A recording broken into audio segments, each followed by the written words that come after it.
let's do it. Here we go.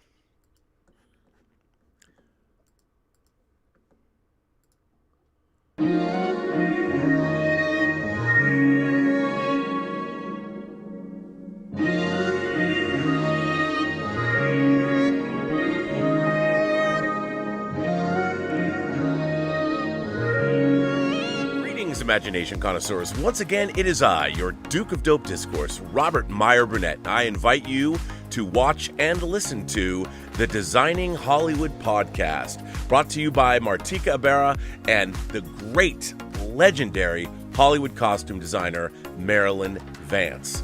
I am afforded the wonderful opportunity of co-hosting the show. If you are interested in the magic of Hollywood, the design of Hollywood, the clothes of Hollywood, watch the Designing Hollywood podcast, available wherever you get your podcasts from, or find the video version on YouTube. That's right, the Designing Hollywood podcast. Why would you ever want to miss it? Especially if you love the movies. Tango Shalom is now available on all VOD major platforms. I think we messed that up. Video on demand, or as they say in the trade, VOD. VOD.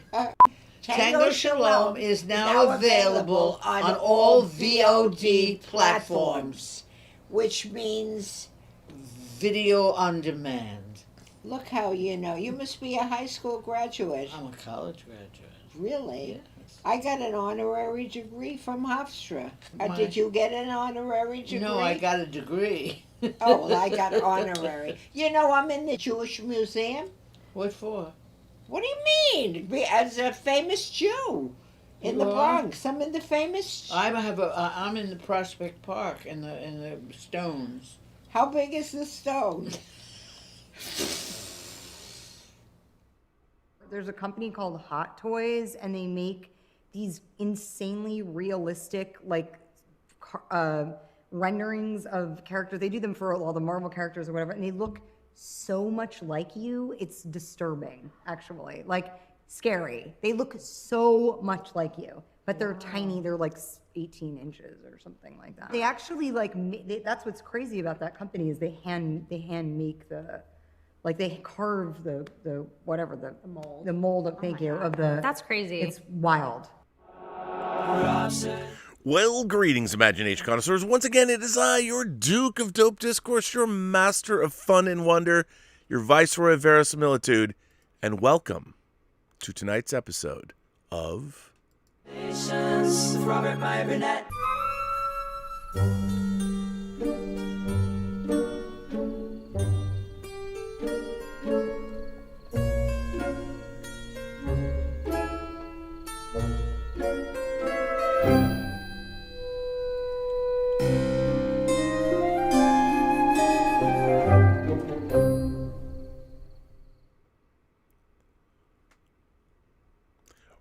Remember, we're all goof people. Welcome to Midnight Musings episode 5.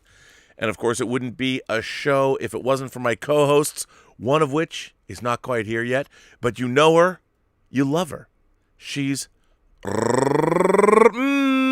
or I like to say How are you tonight? Uh-oh. Look at that. That is not she is disconnected. Hang on, let me bring her back. I don't know why she's disconnected. Perhaps she'll come back. Or not. Oh no. She is disconnected. You know what? Anything can happen on a midnight show. And it usually does. It's like Surprise Day. It's like Surprise Day, but you never know. She's there. Maybe she lost her internet. I don't know. Maybe it was the Riddler doing something nefarious. Or she could just be right back. Uh-oh. Wait. Wait a minute. Oh, no. Uh-oh. Wow, this is all... You know what? It wouldn't be a show. This is what happens with live shows. You just never know what's going to happen. Well, she'll come back. I'm telling you. She's going to be back. She's coming back now. Let's see. Well, perhaps she's not going to come back. Anyway, how are you all? Today, of course, was a glorious day. Or perhaps for some of you, maybe it wasn't a glorious day. Oh, you're back. I can hear you, yes? I can hear you, but hang on. I've got to put you into the show. What happened? Hang on. I'm going to have you...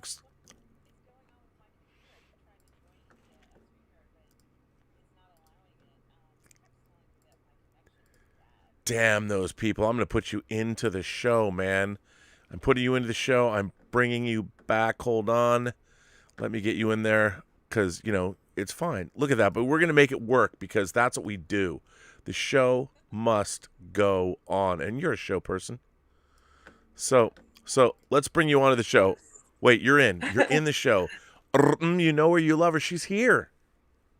Hi. And you know, how is everybody tonight? Wow, it's pretty interesting. They keep. How are you tonight? First of all, let's talk about you. How you doing?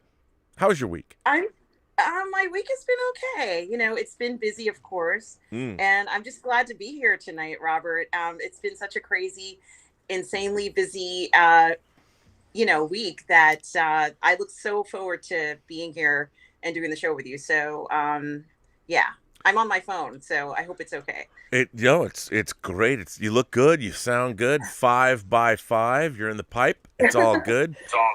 So okay. Let me ask you a question. Yes. You did indeed see the Batman. Yes, I have seen the Batman. Can you still hear me? Yeah. Oh, yeah. Okay. Yes, I did see the Batman, and I loved it. You did. I loved it too.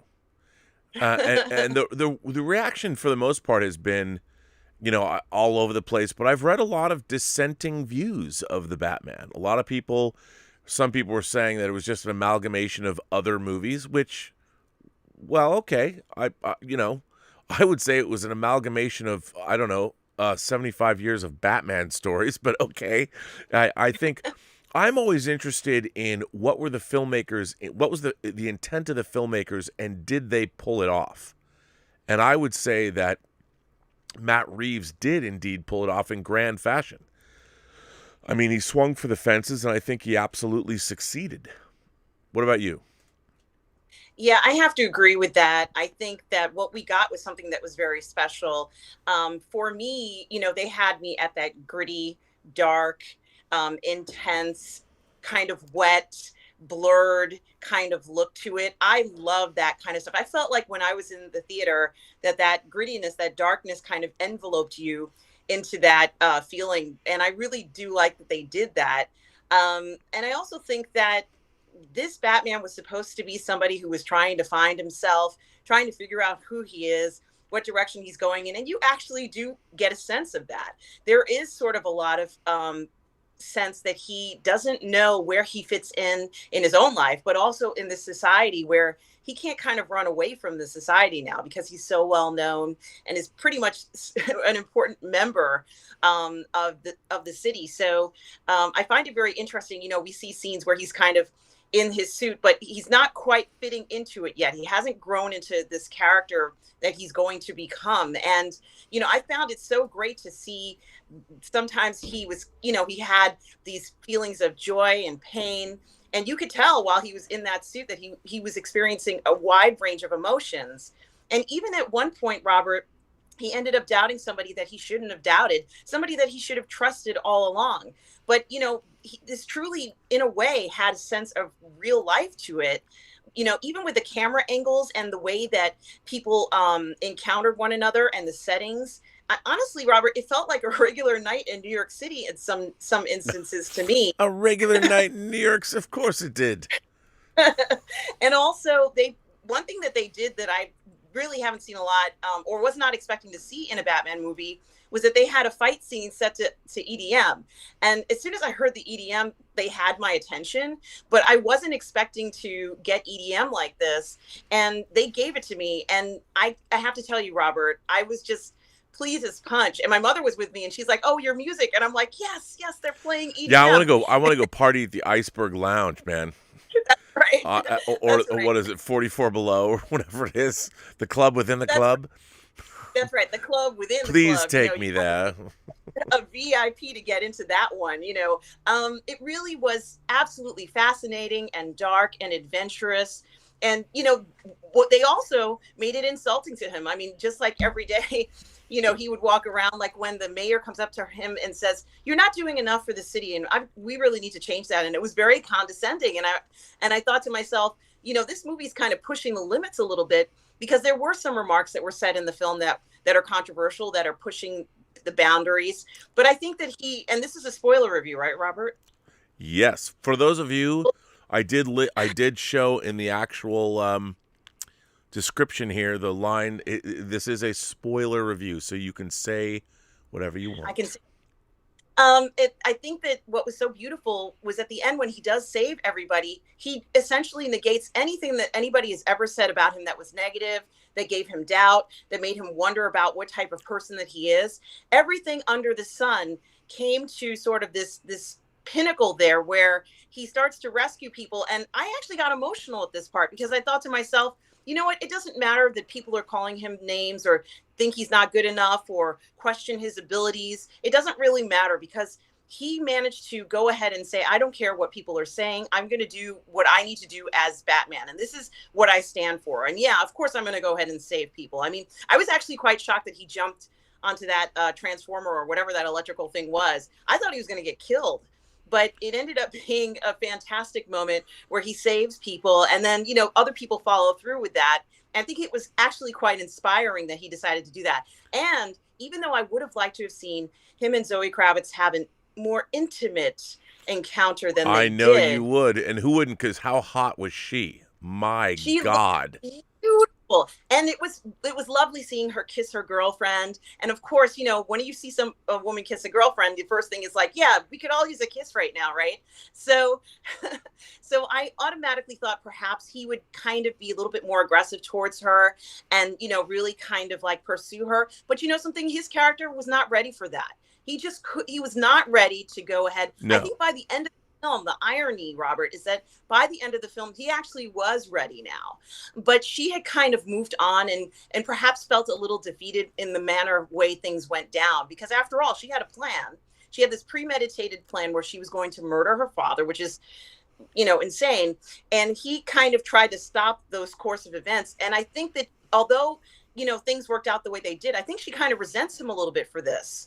So be it, like things happen in relationships, but regardless, they certainly were drawn to each other, and he was drawn to her like a moth to a flame. He really could not stop. Although you didn't see him doing this, she was on his mind a lot.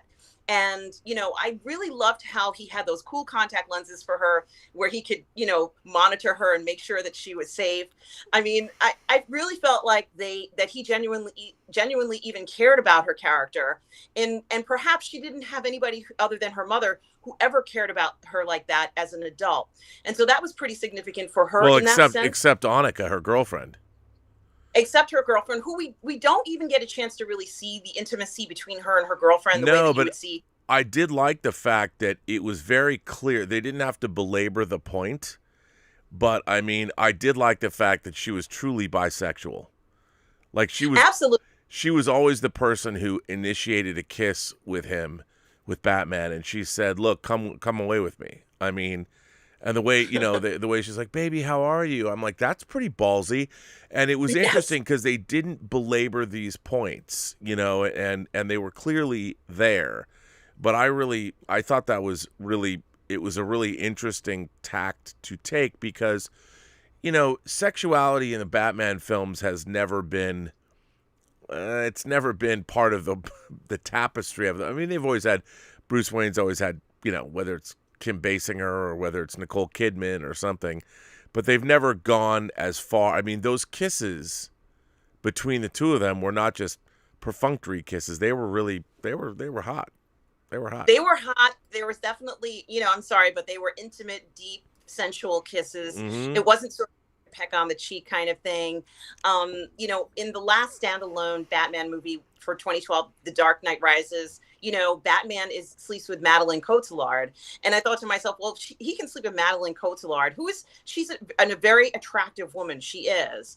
But this particular character, the way that Kravitz played it, I thought this girl was very sensual. She was very excitable. She had so much energy and had a sultry look to her that, I just know that he was thinking that, he was in there and things were going to happen. But he chose to stay or is doing whatever he decided to do. And I sure hope they don't leave us where we don't see her again. And then he doesn't have that consummation scene, because I think that would be very unfair to do to people, for them to have to be in a position where, we don't see them together again, or at least have that intimate moment. Because, and honestly, even if they weren't going to have a full-on sex scene with penetration or something like that, they could have had sex another way. Listen to you. Well, I'm just trying to think of the nature of the film, because it's a dark, seedy adult film. This is not like the other films where you're going to be taking kids under the age of 15 to see this. This is for a mature audience. And if we're going to route where she's not hypersexualized, but just an incredibly sexy woman, and she approaches him and touches her hand on his body, or his suit, which is essentially, I'm touching you. If you're going to touch a man, something's happening. You can't just go up to somebody, a man or a woman, and touch them without expecting some sort of a reaction. And so they could have actually done something, maybe not in a bed, but had some sort of pleasure or something. That's what I'm saying. Well, I thought this was clearly the most adult Batman movie yet. I mean, it leaned, all of the other Batman movies. I was talking about how there's a spectrum of Batman movies. And on one end of the spectrum, I would say Batman 66 and Batman and Robin are here. And we've talked about that. And then maybe Batman Forever, Batman Returns, Tim Burton's The Bat, or just Batman. Then we get the Zack Snyder movies. You'd get Batman v Superman, Dawn of Justice, and Justice League. Then you get the Nolan movies, and I would go backwards. I would say Dark Knight Rises, Dark Knight, and then Batman Begins. And then we get to The Batman, meaning it's a spectrum of say, realism. This was a film that I think was the most firmly, quote-unquote, realistic of all the Batman movies. And, seeing it a second time, I was really struck. I was so caught up in the plot, I did not see some of the allusions in this movie. The whole end of the movie is so steeped in imagery of Hurricane Katrina, to the point where it's the Superdome and the flooding and all that. And I didn't really get that the first time I saw it. It didn't strike me, but I mean, a lot of people have talked about the third act of the film, and what was really interesting to me is Batman asks himself a question in the beginning of the movie that he answers in the third act after everything has gone down. And the movie is expanding all the time, and he's asking about Gotham.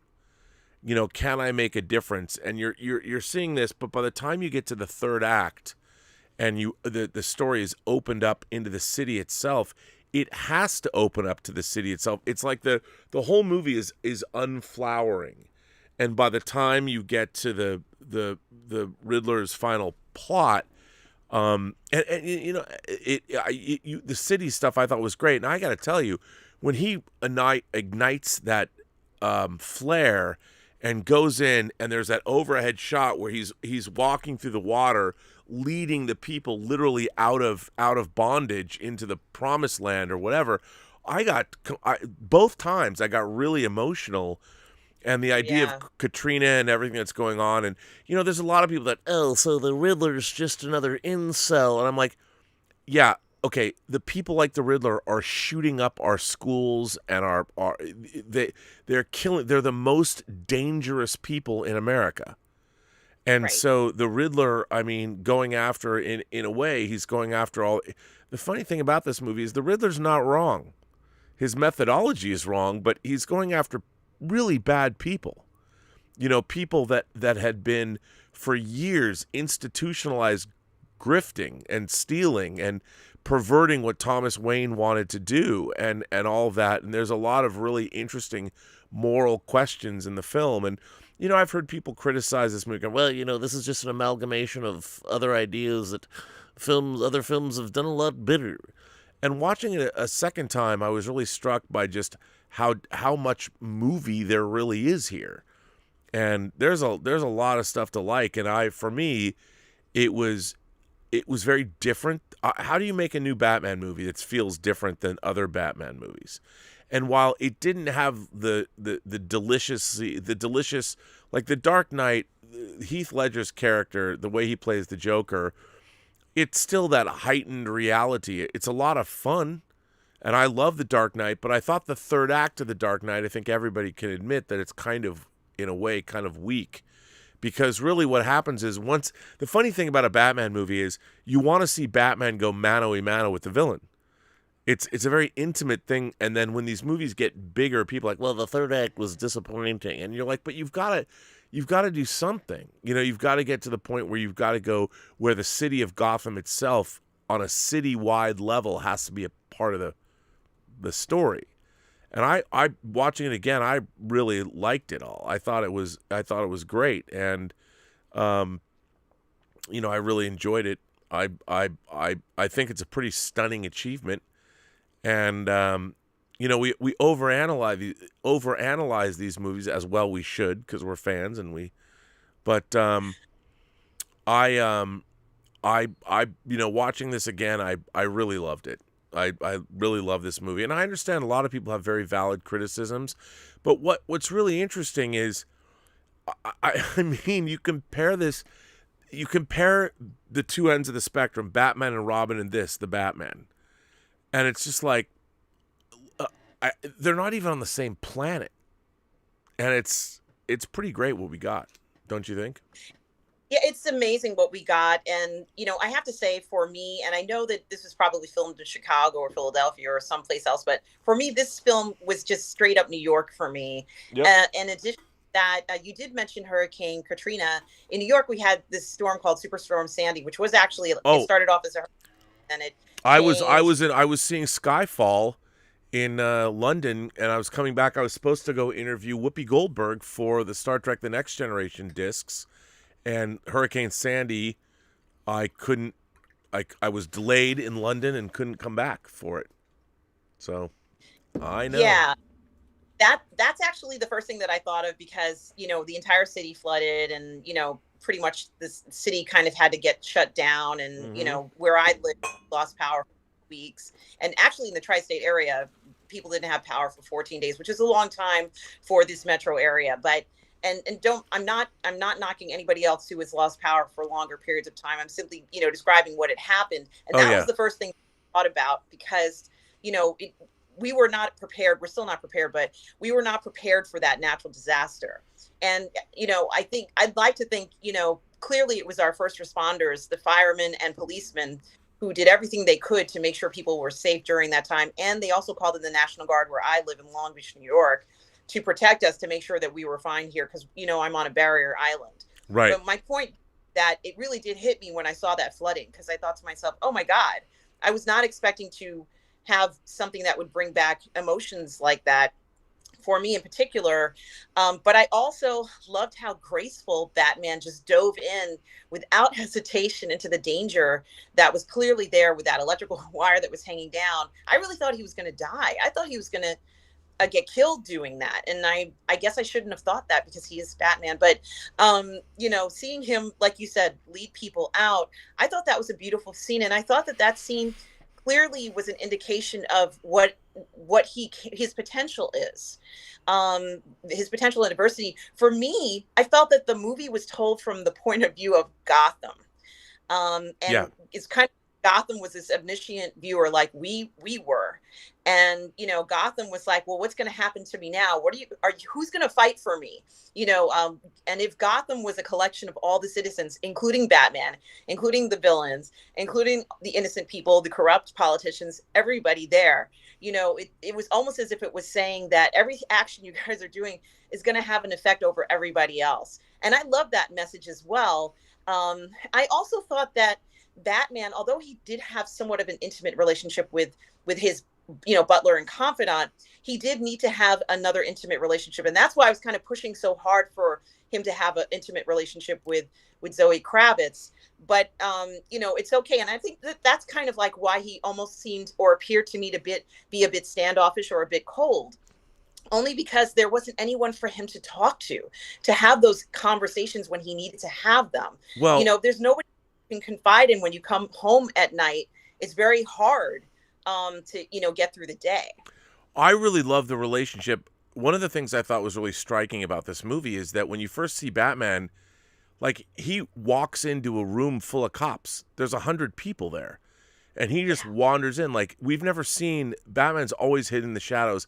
I love the fact that Pattinson was in the Batsuit 90% of the time, you know, and he's wandering around as the Batman, and everyone knows him. And the fact that he has this relationship with Jim Gordon, like, they're almost like partners. Like, Jim Gordon used to be partners with the chief of police, you know, the commissioner. They were once friends, and now he's basically a de facto partner to Batman. I really liked their relationship, and I thought it was, like, my favorite thing about the movie, and seeing it again, it felt to me like Batman was an alien. Like, he was on an alien planet observing, you know, he's uncomfortable, like, and they got into this movie that they got into this for the first time really deep, that there is no Bruce Wayne. Bruce Wayne is made up. He's a persona the same way, whereas I think with Superman, Clark Kent or Kal-El is who he really is, and Superman is this persona. But as far as Batman is concerned, Batman's the real guy. Bruce Wayne is the person that he uses to connect with humanity or whatever. But Batman's an alien. And I really love the fact that Pattinson's performance really played him as this detached, he's looking for human connection, but he doesn't have it. You know, and he knows intellectually what he wants. And I really enjoyed, I mean, I loved his performance as Batman and Bruce Wayne, because he was playing it different. I mean, Batman is a damaged creature. He's a wounded animal. He's a wounded bat, all the way down to his psyche. And the funny thing is that when we've seen all the other people that play Batman, they're all the debonair, playboy, Bruce Wayne. This Batman hasn't even got there yet. There's no Bruce Wayne playboy persona yet. He's somebody who's clearly still in the grips of trying to figure out who and what he is and what Batman's all about. And I love that it was a different portrayal, different than what we're used to.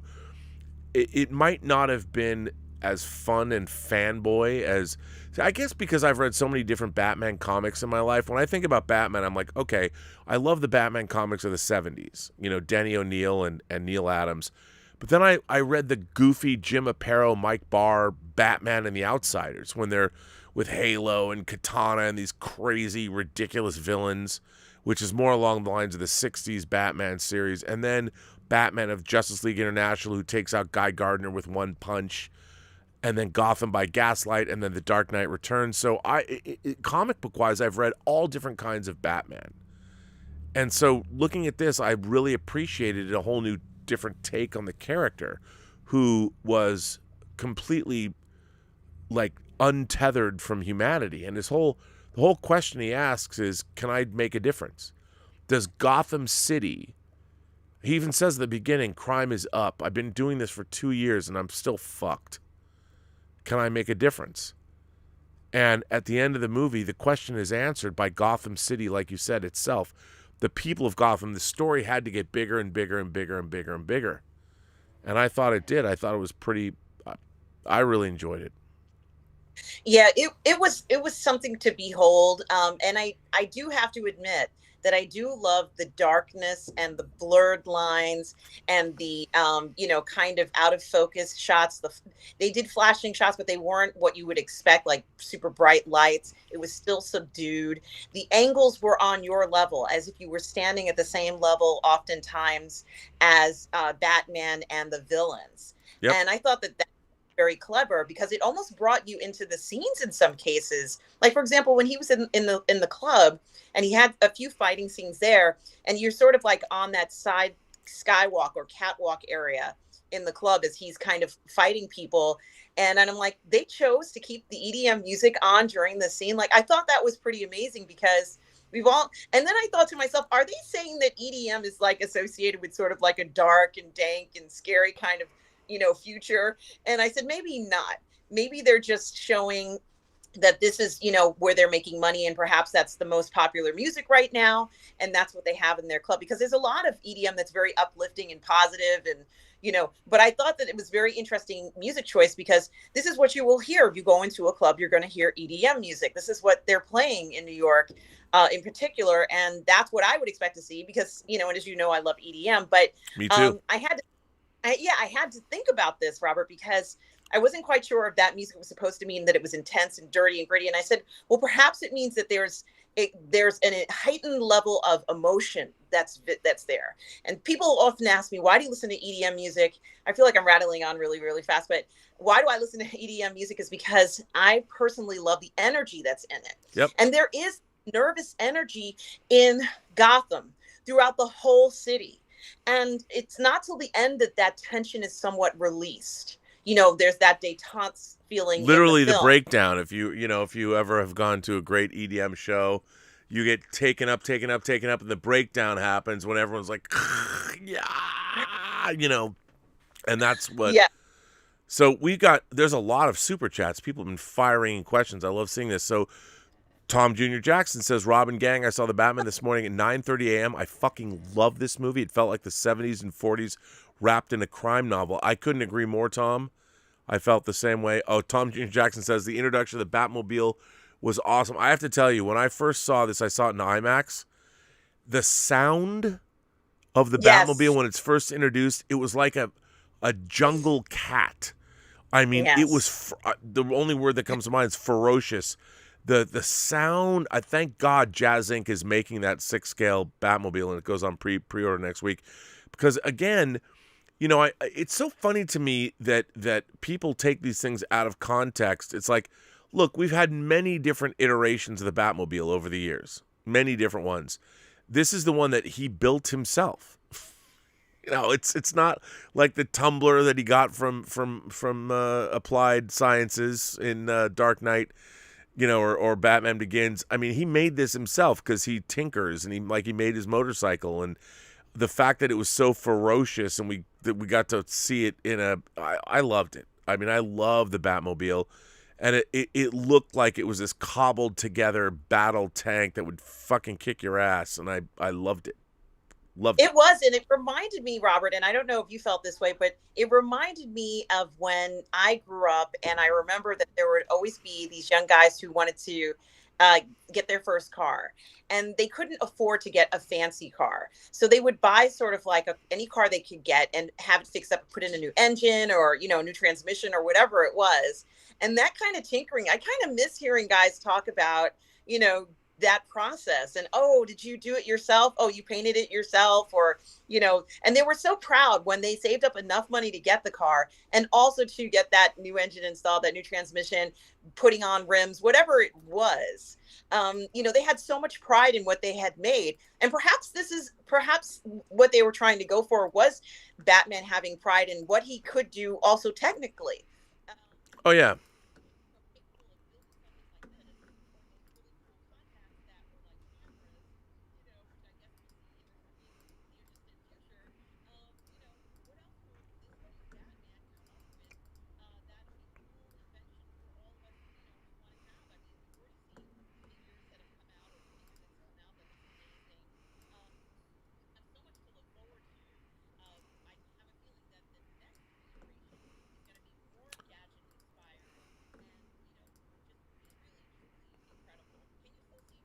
Yeah, I can. Yes. Yes, I. Oh, yeah. Oh, wait. Oh, wait. Why is that? That's crazy. I'm sorry. You No, somehow you got cut off, and I apologize yeah, for that. But it's okay because just no, I can see. you can see yourself now. Oh, that was my bad. I'm trying to do this No, live because guess who else is here hey, to Lael. join our comment. Hang on, he's not in yet. You Oh, know I'm him, sorry. you love him.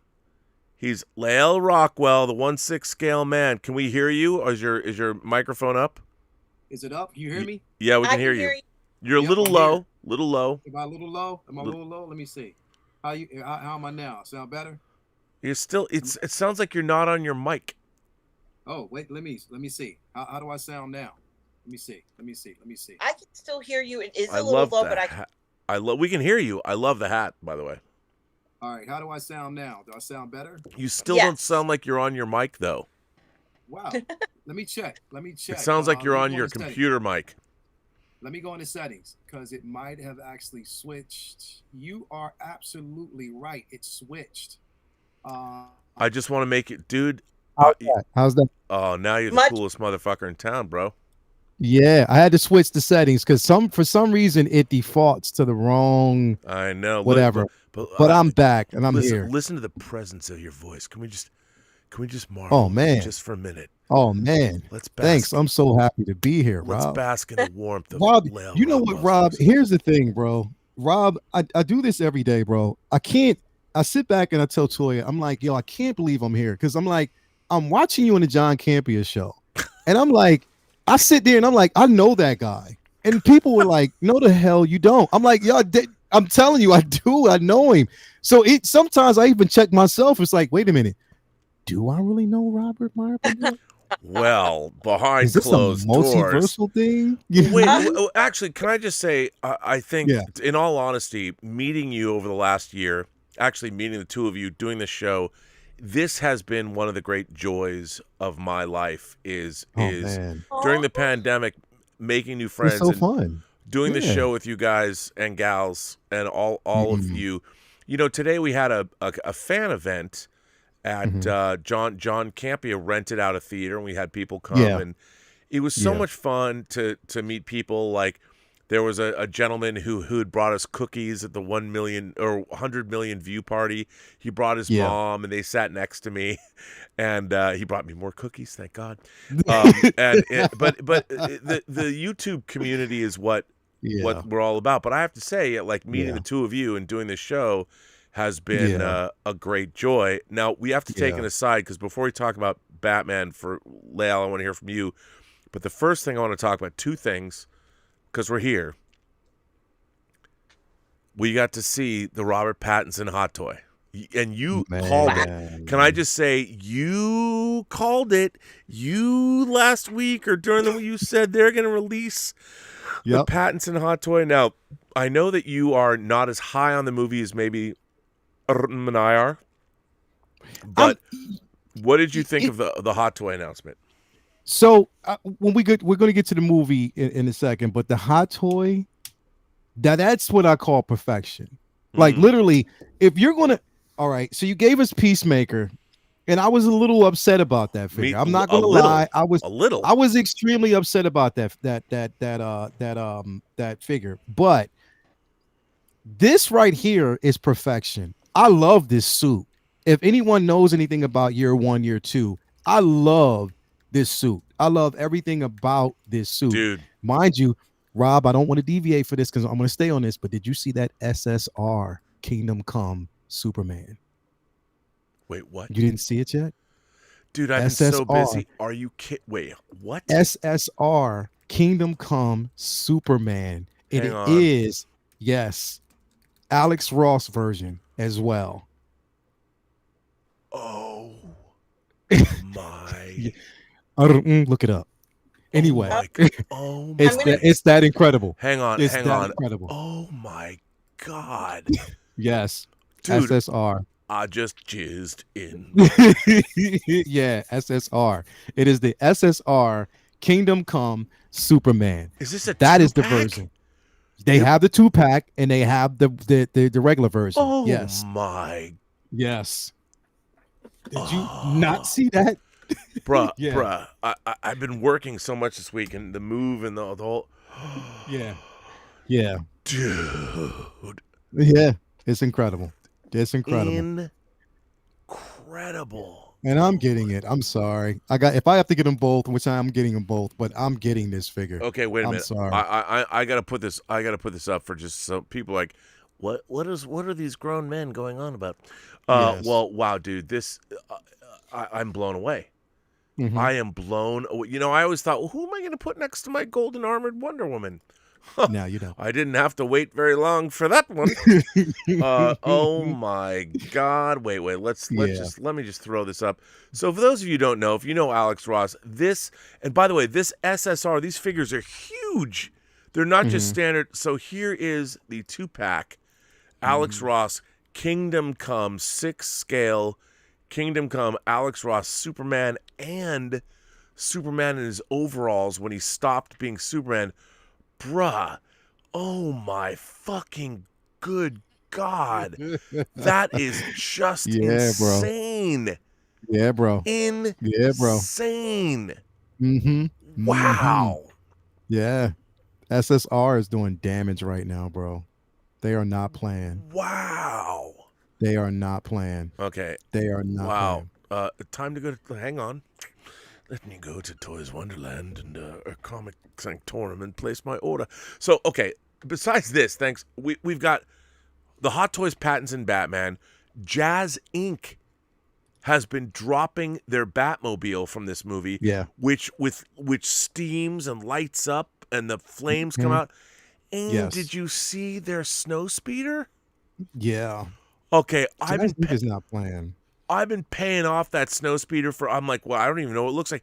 The picture of him holding holding it this far. Huge. Yeah. It is huge. Yeah, he's bigger than. It's bigger than. It is bigger. Not as beautiful, but it's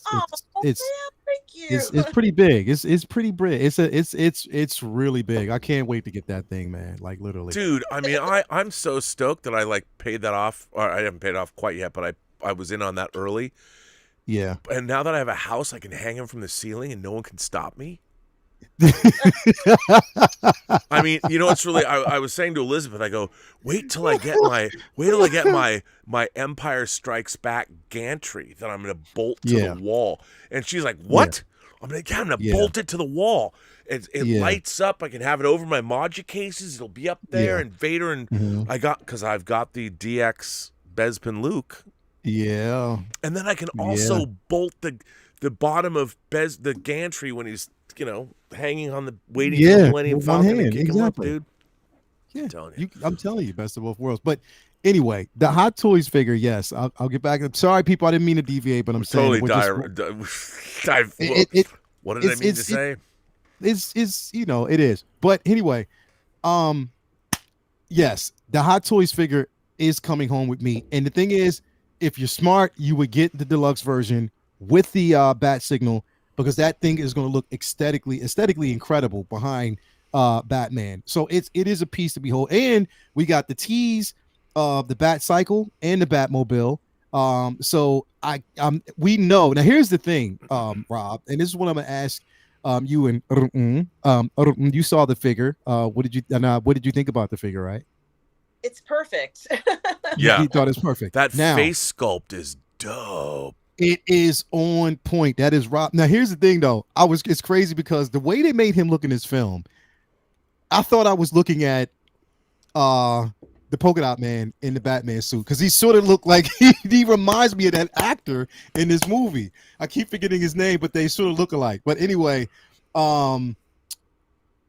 getting back to it, like literally, the figure is incredible. Now we got a tease of the Batmobile, and we know that Jazz Inc.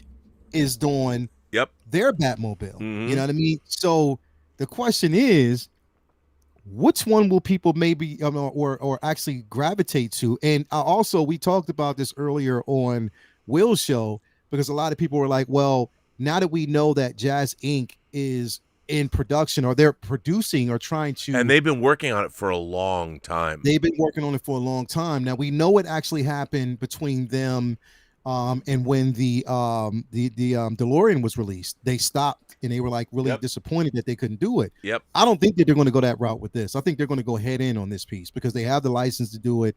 They're not going to change. You know what I mean? That's something they're going to release. But it's going to be. You think Hot Toys is going to have it light up with steam coming out of the engine? Heck no. Heck no. They're never going to do that. I mean. So let me ask you a question, Rob. Which version would you get? You know what? Okay. I probably would go. I'm a big fan of Jazz Inc. and I believe in supporting them. By the way, have they, dude? All I can say to you is this: when you finally get that Millennium Falcon cockpit, okay, now, no, I'm just gonna. Here's what's gonna happen to you when you plug it in. When you plug it in. Actually, you're gonna get it. You're gonna put everything in, and then it takes. It's ridiculous trying to get all the film off the glass. It's a pain in the ass. But when you plug it in, after you put the seats down, you marvel at. Oh my God, these. I wish you have to have LaToya. Please do this. You have to have LaToya to make a whole unboxing video. And literally, when you take it out and you look at all the pieces, you put it all together. But it's the moment when you plug it in and turn on those lights. When you see that and how it actually looks, dude, you'll be like, I will support this company because of what they're doing. And I can only imagine. I mean, that's 66. So I've got their Batwing on pre-order, the Snowspeeder on pre-order. The Millennium Falcon cargo bay, the full thing. I have the half thing, but I get the full thing. Yeah. I've got the Batman Forever Batmobile. I don't even remember, but they're doing amazing work, and the stuff talk about shelf presence and all that. It's amazing. So I want to buy their Batmobile. I don't know if Hot Toys is going to do it, and the problem with Hot Toys that's really annoying me is waiting 2 years. I could be dead. Yeah. I mean, I don't want to wait. How long we have to basically wait. Now, somebody brought up an interesting question, on the show earlier. They were like, well, considering the simple fact that the movie was delayed for so long, do you think that, being that Hot Toys had the IP or might have had this IP, do we think that we might see it earlier than its actual release date? Maybe. When did I didn't even see what the release date was. I didn't even look it up. Did they say what it was? Yeah, the release date I have it right here. It's April 2023 to September 2023. Oh yeah, where's Cable, dude? I mean, where's Cable from Deadpool 2? It's like, and Hot Toys announced they announced a Bird of Prey, Harley Quinn. They just released it today. They announced that, and it's like, I don't care. Nope. Not at all. And by the way, Toys Wonderland is now selling. They've got the Batwing up. The Jazz Inc. They're selling Jazz Inc. on Toys Wonderland because it's officially licensed. Yeah. Which is pretty interesting. And they've got the motorcycle, the Bat motorcycle. But anyway, we're digressing. I got to ask you. Yes. First of all, let me ask. We have Bateman. 61405 sent in a $50 super chat, which is amazing. Thank you so much. Now, this is amazing. This is a really great question, and I think that the two of you should weigh in. And Lael, I'll ask you this because you haven't weighed in on the film itself yet. Yeah. So here's the question that Bateman generously supports the channel. He says, hey, Rob, can you talk about the fight choreography and editing in The Batman? Overall, I thought they were really good, but I wanted them to be a lot better. The raid, or as I like to call it, the rad, which is the Raid and the Raid 2 Barandal are Indonesian martial arts films. The Raid has spoiled me so badly, but Batman would fit so well with fights like that. Your thoughts? So, Lael, I ask you, how did you feel about the hand-to-hand combat in the Batman? So I think it fit nicely for what we actually got, because here's how I separate the two. I mean, because we're looking at fight choreography in a film that it's supposed to be a spectacle. It's the fight choreography that we see is something of on a level of choreography. Whereas in this film, you got to base it towards, we're looking at realism. What I see is something that's reality, something I can see aesthetically that would work in front of me. Like I can see, like, okay, yeah, he's whooping some ass, but he's also getting his ass whooped. You know what I mean? Yep. Like literally, where it looks that way, it looks real. You know what I mean? It's not something that you wouldn't want to say is choreographed, even though it is. But it's that realism, that level of like where you feel like you're in that world. That this is something I can see right in front of me. Am I going to watch it?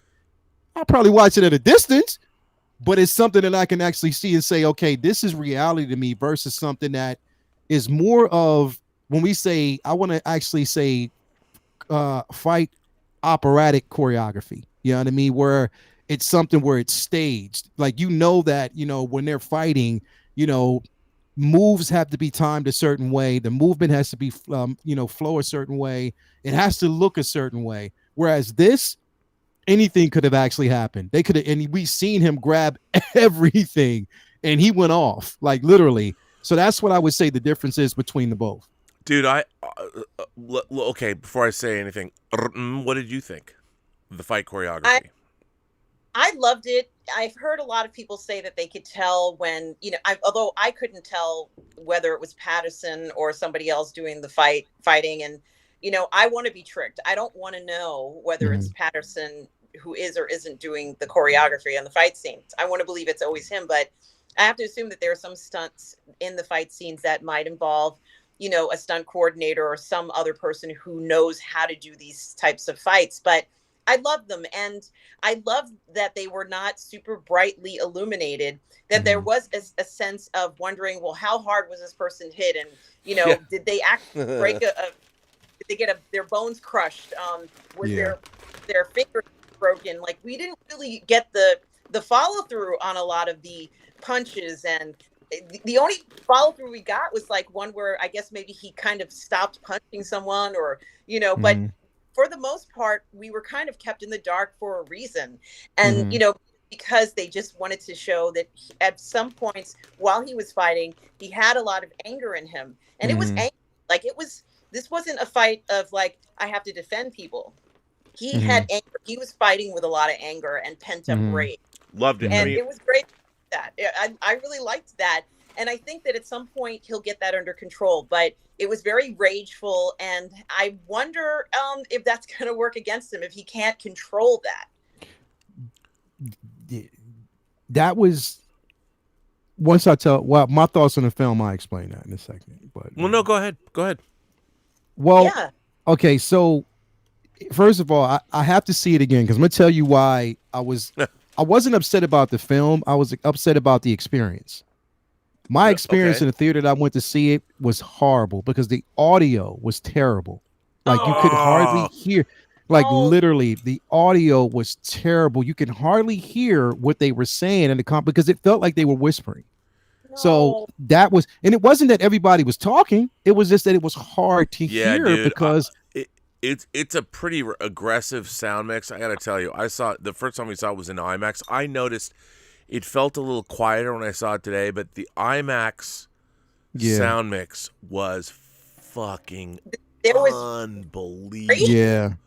It was so unbelievable, and you know, I would see it in a Dolby AMC Dolby, or see it in IMAX because, dude, I've never heard an inanimate object. Well, not inanimate because it's animate, but I've never heard a car sound like it was alive. When the Batmobile first revs up, dude, come on. It was, and I think that's the way we're going to actually see it this weekend. We're going to see it, you know, because we didn't get a chance to see it in IMAX like I wanted to, and the sound quality in the theater that I saw it was horrible. Number one, but it was completely horrible. So that's what kind of took me out of the experience.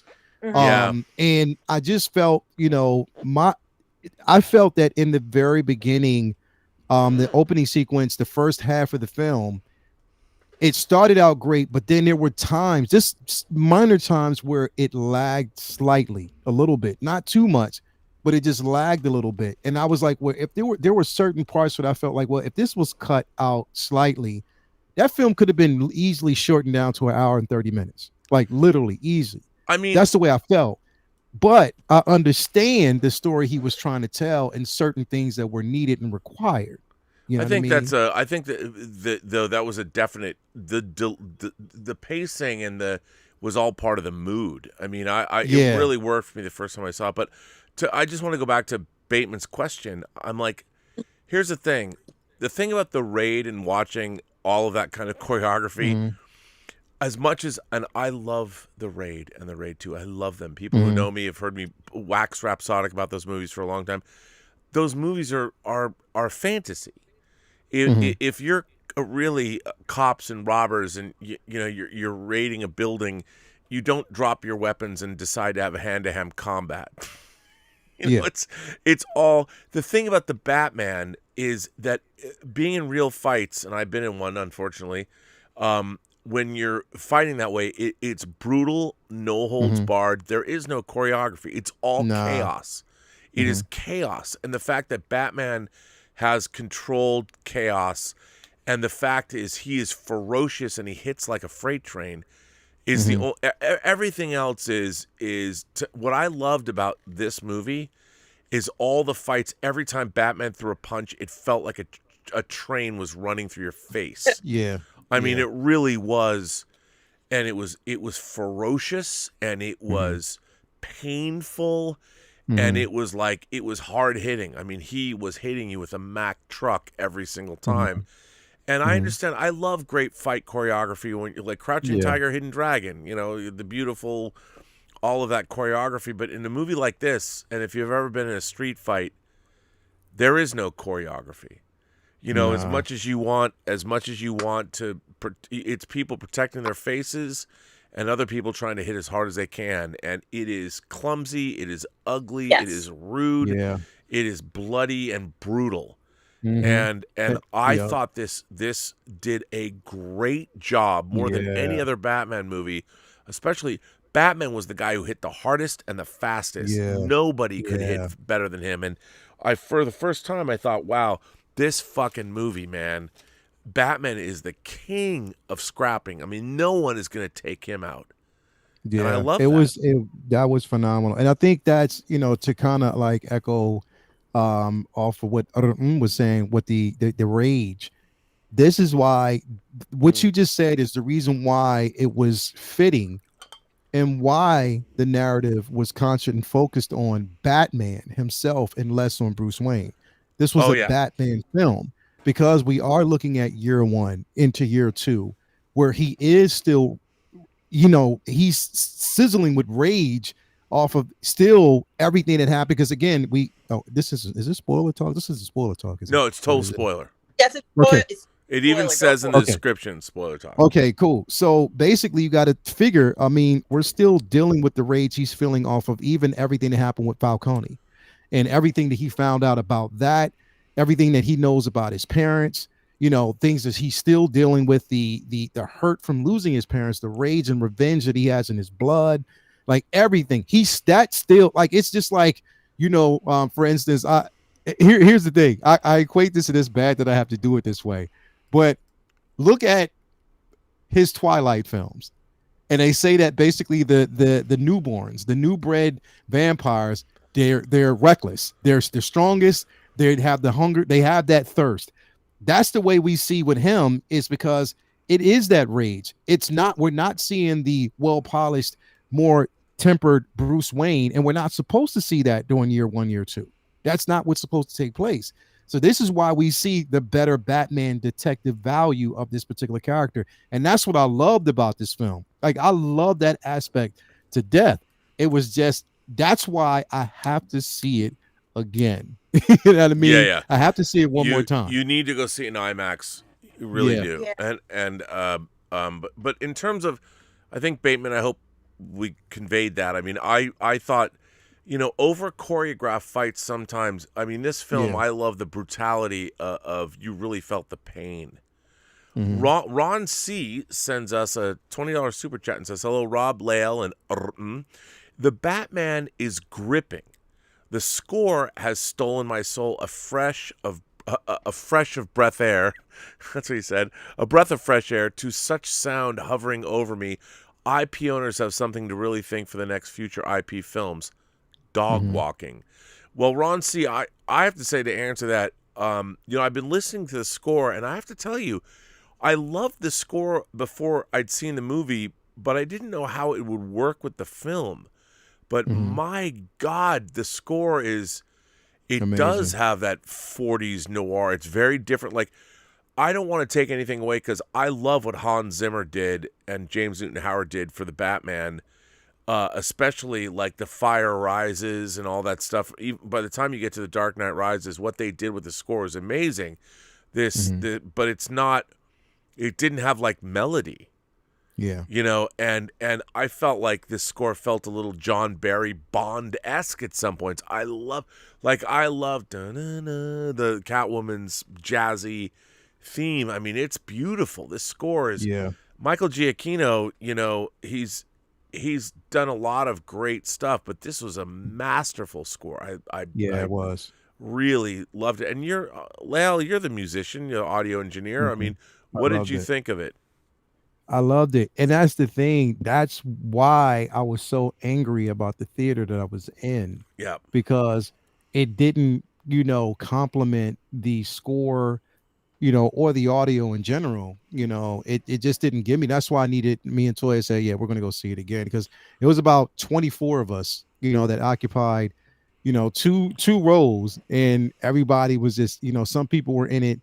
Some people were just like, the sound is like terrible. I'm about to go complain. I was like, well, complaining is not going to take us out of this film because it's, they can't put us in another theater right now. As it is what it is. But Dude, the experience was terrible for me. The sound, it bums me out because the first time we saw it, we went to that IMAX screening and it was so like you can't play a movie loud enough for me. I mean, at least in a theater space. I mean, you could turn up way loud, but I mean, I love a fully realized sound mix, and this sound mix is so aggressive and it's so amazing. You've got to see it in IMAX, and this is what kills the theatrical experience. When you go see a movie in a theater and you are left unfulfilled because you can't hear it, that's a movie theater chain failing you. Yeah, it is. Now, let me ask you this. Yes. About the sound, I mean, how'd you feel about the score? Well, I thought it was fantastic. And as I mentioned before, as soon as I heard, they had me at EDM because that was like at the very beginning. And I did already mention that I just got so excited when he continued to fight and they kept the music at the same level you would hear it in the club. And I thought to myself, this is incredible. It's almost as if you are physically there watching this happen. And we've seen strange things in clubs. Like I've seen people, dressed funny in clubs. So I wouldn't be shocked if I saw somebody dressed as Batman in a club. Or fighting. I'd be like, if that's a thing. Yeah. Exactly. And, I thought it was absolutely brilliant. But I honestly feel like this film took you down this dark path and you couldn't escape it.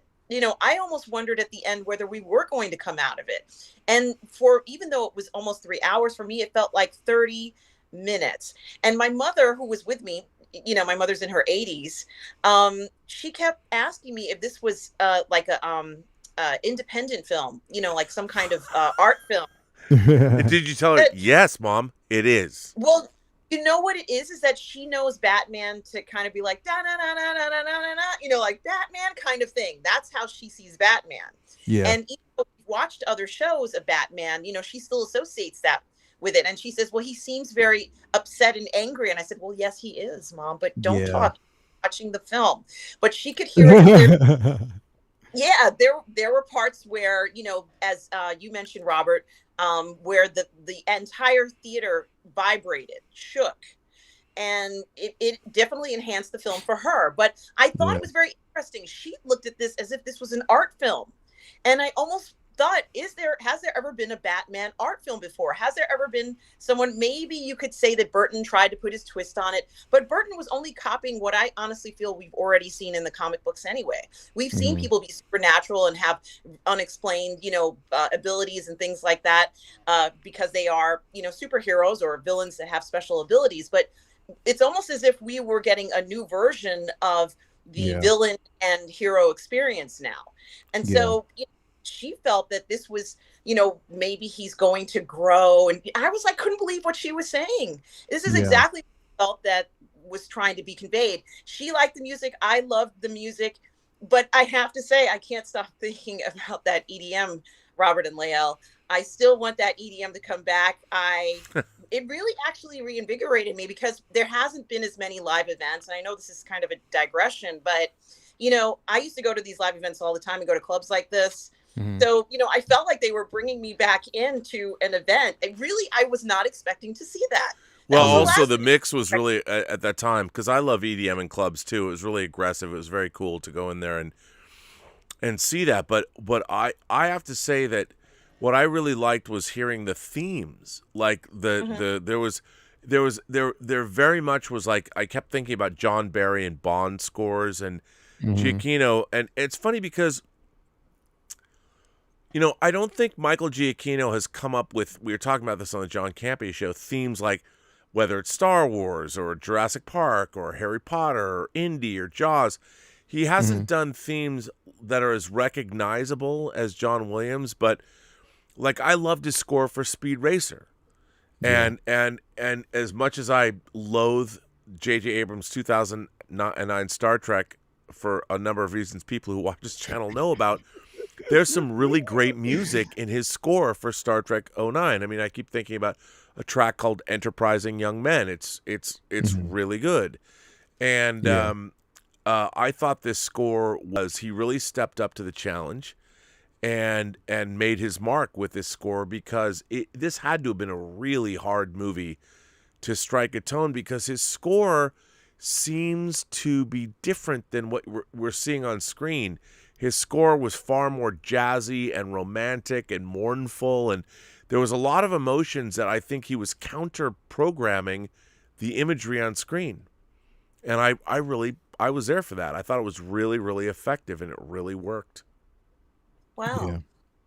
Yeah. Well, someone had mentioned, or maybe both you and Lael already mentioned this, about the cinematography of the film. And, I personally I couldn't believe what they were able to capture, because how it felt like it would be such a difficult task to continue it looking so dark and have that wet look, even like the parts where it's supposed to maintain this sort of wet look in the city, making sure it kind of continues that feeling by not using scenes that are inappropriate. What did you think of that whole thing? The man who shot this shot Rogue One and Dune. Yep. Greg Fraser, I mean, the man is a fucking master. I mean, it is. That was a master class on how you shoot. Oh my God! I mean, I was a master class on how you shoot. Yeah. And I'm going to be interviewing him for the Designing Hollywood podcast, and I cannot wait.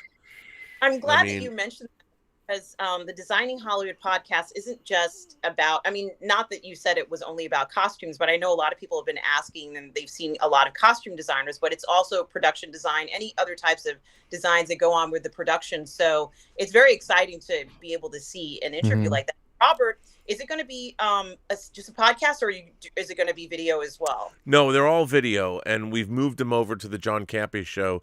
The latest is with Philip Boutte Jr., who is a costume concept artist who's now working on Blue Beetle.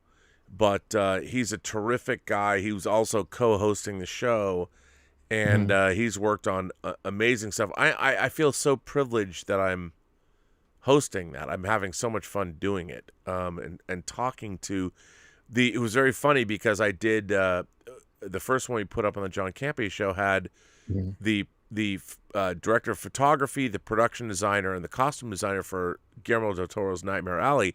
And after I recorded the interview, they all got nominated for Academy Awards. So it was amazing. It's amazing. Yeah. So. That's such a great opportunity. And guys, please go ahead and check out the Designing Hollywood podcast. And also please like and subscribe to our show tonight and put on the notifications so you can get notified when we have a new show coming on the air. Odai Al Yamani, what a cool name, says, nice ass beard, RMB. Well, thank you. And I love it. Well, Odai, cool name, first of all, and thank you for supporting the channel in that way. Thank you so much. Our friend RRTNZ, all the way from New Zealand, says, hail Bob and Lael. Good film. Different take on Batman. In my humble opinion, got much more right than wrong. Who was the standout performer for each of you? Starting with you, who is your standout performer? Yeah, it's Robert Pattinson. He's beautiful. Pattinson. Yes.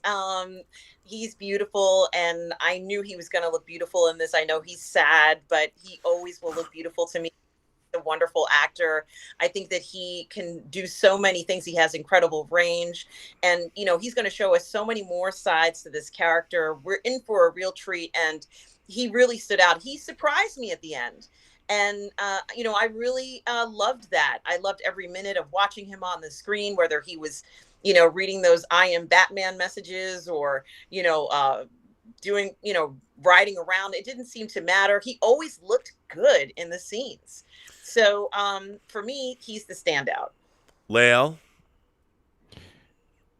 I can't say just one. It's hard. Can I say a tag team? You can say whatever you want. There is no judgment here. This is a nod. You can say whatever you want. So definitely I'm going to say both Pattinson and Zoe together. The chemistry between both of them was amazing on screen to watch them play off of each other. To watch even like that struggle with him knowing that, okay, we know the future of both Selena Kyle and Batman. If you haven't read the books, if you don't know basically where their story is heading and where it is right now, then, you might want to go back and read. But listen, those two, they played off of each other so well. I think all in all, I want to say the entire cast is Jeffrey Wright was incredible as Commissioner Gordon, or as Gordon, because he wasn't a commissioner yet, but as Gordon, Detective Gordon.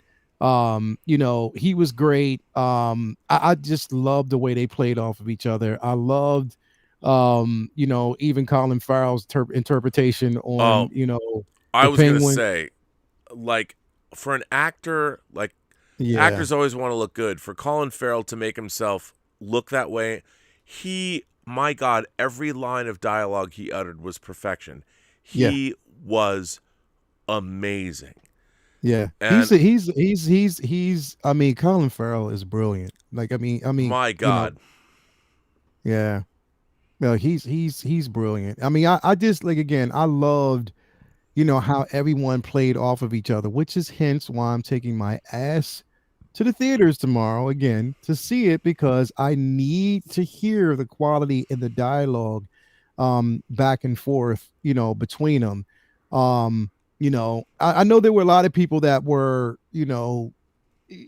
questioning the character choice or the character portrayal of the Riddler, but I think that he played it well for how he did it. Oh man, and his disappointment in Batman. Yeah, like his disappointment. Like, I thought you were smarter.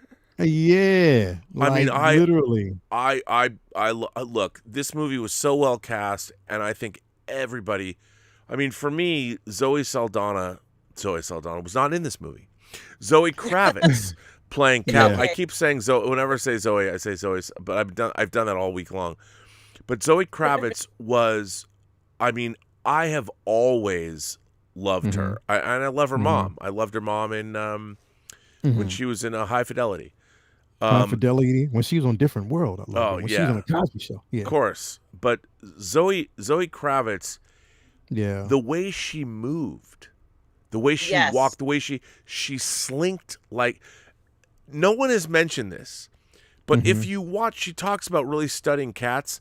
The way there were camera shots and the camera would follow her. Her movements in this was like cat-like. I grew up in a cat household. I love cats. We have dogs, but I love cats too. Cats are sexy, man. And my God, if you look at her physical performance, forget her dialogue, she was amazing.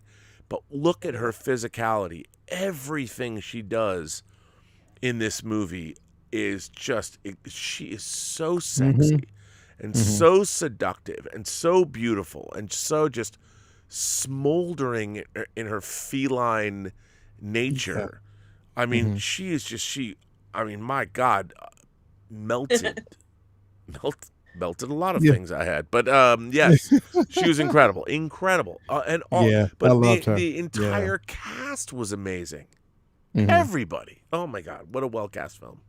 Yeah, they cast it so well. And when we talk about the cinematography, like literally, it was breathtaking. Like it was like the imagery. And the thing is, like I said, I went into this separating what I knew about Nolan's Dark Knight trilogy, and just looked at what Matt Reeves was trying to accomplish with this film, and they did a phenomenal job to me, man. It's just, again, I need to see it again and hear it again to really appreciate it.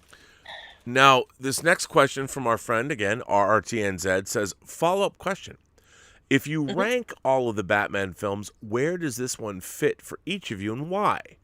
In my humble opinion, Dark Knight is still the best. Cheers. I don't think it's a fair comparison to put this film in the same category as the other ones. I just don't. I think that it is so different and just so. I feel like it's innovative, but just such a different feel and tone from the other films that I've seen, especially the standalone Batman films. Those would be the ones that I would compare it to. After all, the last one we had was in 2012, which was ages ago, the standalone Batman film. And it was so different then. And the world was so different then. Perhaps this darker view was just maybe even a metaphor for all the stuff that's been going on over the last few years. But I think that we needed to have a fresh look on this, and for me, it's the best one only because of this, because of what its thought-provoking issues are making me think about, and approaches to different things. And the Batman series needs a reinvigoration, and I think that we got it in this.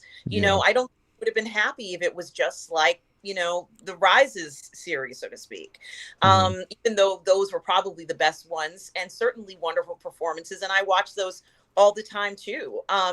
But I just think that this is so different for me, very avant-garde approach, a different take, and perhaps more of a reflection of what Batman was like when Wayne, what he was like when he was early in his life trying to figure out how things were going to go for him. So we wouldn't have been happy with a completely happy, clean looking film. That's just not how the world is right now. No. So even if they were trying to sell us this film and the world was happy-go-lucky, we'd be like, oh, it's too dark. But right now, I don't really think no one is really saying it's too dark, because we are kind of going through a tough time. So, culturally speaking, this is maybe the Batman that's, best for us right now. Yeah. And, I would put it in the number one spot. Lael, what do you, one more time, follow-up question. If you rank the Batman films, where does the Batman fit for each of you and why? Again, I'm going to say that it's hard for me to say that right now because, again, we've only got the first interpretation of Matt Reeves' trilogy going forward. So to say where it fits, I need more to really give my opinion on where it would actually sit with the other films. Now, if you want to, so if I look at this one, all right, put it this way. I think this is a fair assessment. If I want to compare it or say where it fits between this and Batman Begins, then of course I'm going to look at this because it is year one, year two. It's hard because I appreciate Nolan and what he gave us, because he gave us a cohesive story and where he was going with it. Mind you, again, there were certain choices that we'll talk about some other time. But if I actually had to say where this fits, and it's sad because we didn't get a full fleshed out, Ben Affleck Batman. We didn't get a chance to see him. Yep. So you can't put that in it. But I would say that I would agree when it comes to realism that this would probably be the Batman that I've always been waiting for, the detective that I have always been waiting for and wanted to see. Like certain things that he was figuring out, I was giggling. I was like, yo, it's about damn time that we see how brilliantly smart this individual is, how he can piece things together, how he's looking at things, even through the rage, he's looking at things and answering questions, figuring things out. And that you needed a character like the Riddler to push him to his limits. Mm-hmm. You needed that. Mm-hmm. The Joker just basically showed us the rage. Whereas now we have the Riddler who's focused in on making this man think, making Wayne think. You know what I mean? So that's what I loved about it. So if I had to rate it, or actually not rate it, but say where it fits, it's still hard, but I would say this was basically the best interpretation that I've seen yet. Like literally, I would say this is one of the best interpretations that I've actually seen yet. But yet, I'm a Keaton fan. I'm a diehard Keaton fan, so it's kind of hard for me to. I just love Keaton, man. I'm sorry, I just love Keaton. But yeah, I would say that this was. It's hard. Please pass. I can't answer it. I can't. Look, this is all about discussion. Go ahead. Yeah, you can both. You can absolutely say more than one. This is not like you can. I just can't because I loved. You know what? Here's the thing. You know why I'm biased?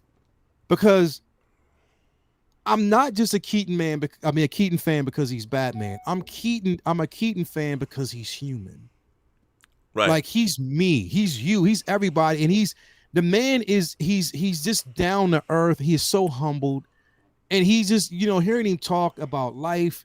I just love Keaton, but I just love that Batman interpretation and knowing what he went through, even getting that role and people counting him out. And he did such an excellent job. Same thing for Robert Pattinson. People counted him out and he showed him up in this film. Like I wasn't skeptical about it. I knew what he was going to do. I just wanted everybody else to see it. And I'm so happy for him, to the point now he said, you know what? Fuck you. I got Hot Toys. What have you got? You know what I mean? So yeah, I'm like literally so blown away. I was blown away by it. And I think the confidence that Matt Reeves had in him showed it with this film, because he did such a great job. And I'm just really interested. And the thing is, what I loved about it too is the narration. Him narrating the whole way through. It was that detective aspect. Well, you know what, Rob would have took me over the top? I thought we did a noir version. He actually only narrates the beginning and the end. Yeah. And so he bookends. And look, I think for me, The Batman is the best Batman movie in terms of what I love. Yeah. However, and it's funny because I have to break it down because I think Nolan's trilogy has more gooey deliciousness for us fanboys. Mm-hmm. Yeah. The problem with the Batman, if it's a problem, there's not a lot of pulp, or not, I shouldn't say pulp, there's a lot of pulp film noir.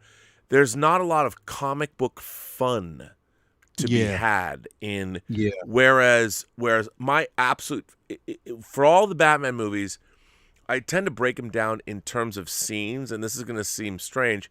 My absolute favorite depiction of anything Batman ever on the movie screen is the opening of Batman v Superman: Dawn of Justice, which is a reflection of the end of Man of Steel that I love a lot more than a lot of people do. Because the Battle of Metropolis, I think people do not get that is the greatest depiction of what would happen if two superpowered beings started fighting in the skies of a major city. Mm-hmm. But to see how Affleck portrays Bruce Wayne running into the horror, running into the apocalypse of this, was brilliant. Is my absolute favorite depiction of any iteration of Batman. Yeah. And Yeah. yeah, I do love the warehouse fight and all that, but to me, watching that, it doesn't matter whether Bruce Wayne is Bruce Wayne or Batman. He was so horrified and he was so captivated by the fact that I just need to save. It was his people that died. That died in that It was building, his yeah. people, the people he employed, the people he knew. Mhm. And the way Affleck played it, it was horrifying and awesome. But in terms of movies, my problem with The Dark Knight, I love The Dark Knight. I don't like the end of it. I don't like the whole scene on the boat and all that. I thought it was too didactic. I didn't buy it. It seemed contrived. And while I do like the fact that, well, Batman has to assume he killed Harvey Dent, I'm like, oh, I don't like that. I don't think Batman would do that just to save the city, and then he goes away for 8 years. And then I love The Dark Knight Rises. I think the first 45 minutes are fucking great. And then it becomes goofy. Like, we're going to attack the stock market, and Bruce Wayne, he has no money, and they turned off his power that day. That's the part about The Dark Knight Rises that I didn't like. That's what I didn't like. There's so much stuff in The Dark Knight Rises that is just badly written. And I'm like, that's not how the world works. He could have power for 2.5 months before they turned it off. Like, he could call and get an extension. But that's not, and nobody would be like, oh, your wealth was destroyed because somebody attacked one stock. Like, you didn't diversify your money. Like, you'd have money all over the world. There's the Dark Knight Rises is so full of, and the funny thing about it is, I actually love the apocalyptic nature of it, but it's so I think for me, what's really interesting is I love The Dark Knight. I love Batman Begins. I love Batman Returns. But all of these movies, all of the Batman movies, they're all over the place. Yeah. I don't think any of them are entirely successful. But I think, I think this version, the Batman, in terms of what it set out to do and what it actually accomplished, I think creatively that Matt Reeves made the most successful Batman in terms of his creative vision, what he wrote, and what he delivered to us. I think it is the most fulfilling of all of the vision. Now, you might not like his vision of Batman, but I love The Dark Knight. I love it, but the end lets me down. Yeah. And The Dark Knight Rises, I love the first 45 minutes of it, but then it gets like, oh, there's all this nonsensical shit that I have to write off and be like, why? Like, the police are underground in Gotham for 100 days? Yeah. Like, really? And then come on, man. Here's real quick though, because I wanted to say this about, this is the one aspect of the Batman that there's two things that I can honestly say I didn't particularly like. Okay. One was the simple fact that, I know what Matt Reeves' attempt was and where he was going with it, and I appreciated it. But I didn't like the choice of how we got to the end and what happened in the end. I didn't like the simple fact that we find out that, again, you have a villain that wants to destroy Gotham. That's the part that I didn't like, is the simple fact that we already got that, number one, like you said, with The Dark Knight Rises. If there was another way that they could have delivered or stuck that landing without arriving to the simple fact that we have another disgruntled individual who hates Gotham so much that he wants to destroy everything and even the people who live there, to cleanse it, so to speak. Like, literally, that's the part of it that took me slightly out of it. And then another part was, and this is spoiler, right? Yeah, it is spoiler. Yeah, you can say whatever you want. I didn't want to see another Joker. Okay. I didn't. But did we see him? But we knew that's where they were going. I know. That's what it's like, yo, do we have to hang on that, like, to the point where that is the one thing about these trilogies that it irks me a bit, because there are more ferocious villains out there now. No, we know that is his marquee nemesis. We know that. But there's so much more to tap into. And I think, like you guys always said, you don't want to make the world smaller and shrink it. There's so much more to really ways to go. But I understand based on year 1, year 2, where they were going. And I had to always keep that in prime. But Rob, did you notice? There were some Easter eggs in here. There were a lot of Easter eggs. Court of Owls. Yep. Court of Owls, bro. There was a good Court of Owls.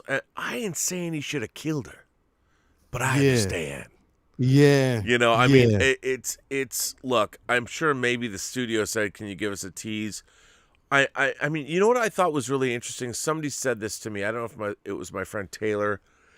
What I find really interesting is that if you think about Joker, Todd Phillips' Joker, and you think about this movie, they kind of are two sides of the same, or two faces coin.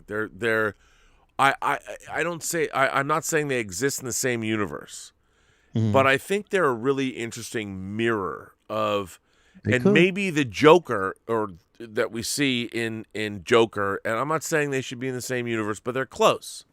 They're adjacent universes.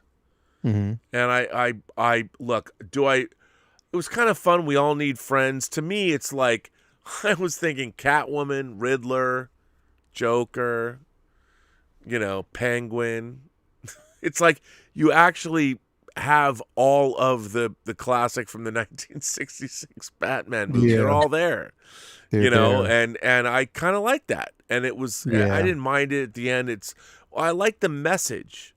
We all need friends. Yeah. I thought that was good. I get that.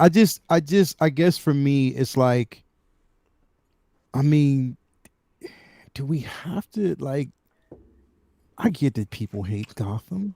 Hell, I mean, I think that everyone thinks Joker. Yeah, it's the one thing about Batman is people are like, well, Rob, I want to see Clayface. Would Clayface work?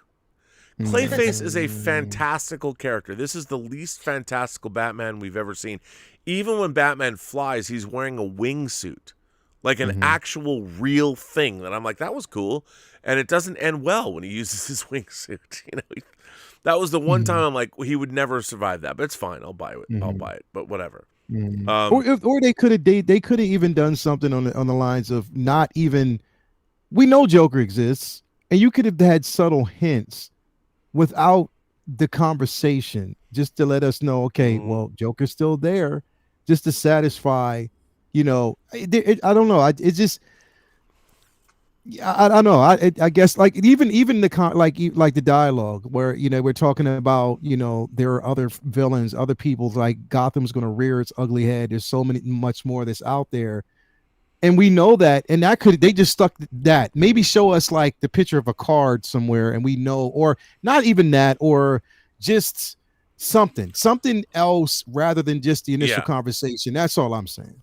Maybe some art, YouTube video of Joker or something like that. Well, I have to ask you, like, does Batman always need? I mean, I feel that the vision of Batman as it's been given to us, I really liked seeing, like, Bane. We saw Bane in Batman and Batman Forever, but not a good depiction. But do we have to see the Joker? I mean, no, we don't. I mean, the Court of Owls. I think if I made a sequel, if I was the studio executive that said, Matt, I think the Court of Owls would fit in perfectly with this movie. And Lael, you were saying the idea that we find out that Thomas Wayne, he's protecting his wife. I love the tie-in between the Arkham and the Wayne family. I was like, well, that's interesting.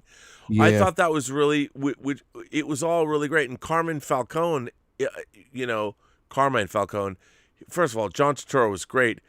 But this idea that it reminded me of Heat, where you have Wayne Grow who gets out of jail and he finds these hookers and he's a serial killer. He's strangling them. Like, Falcone gets off on killing these strong women, you know, by and he's gonna do to what he did. I mean, that's some really dark shit, and they went into it in this film, and Falcone he's a psychopath.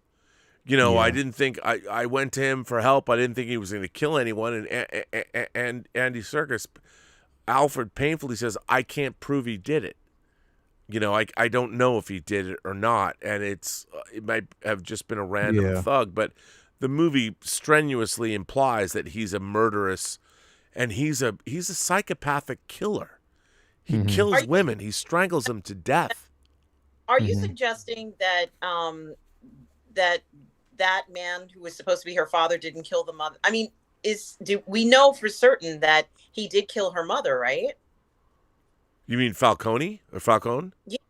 Yes. I think it was strongly. He killed them both. Like when Thomas Wayne said, "I'm going to go to the cops," it was as Alfred said, your father was going to go to the cops and came clean. Because once Falcone, I keep saying Falcone killed the reporter who was on Maroni's payroll. I mean, you had multiple criminality going on.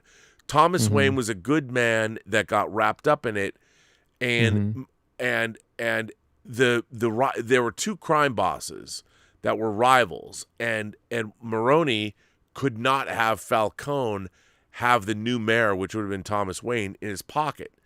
So it was insinuated that he killed Thomas Wayne and Bruce's mom, Martha. Yeah.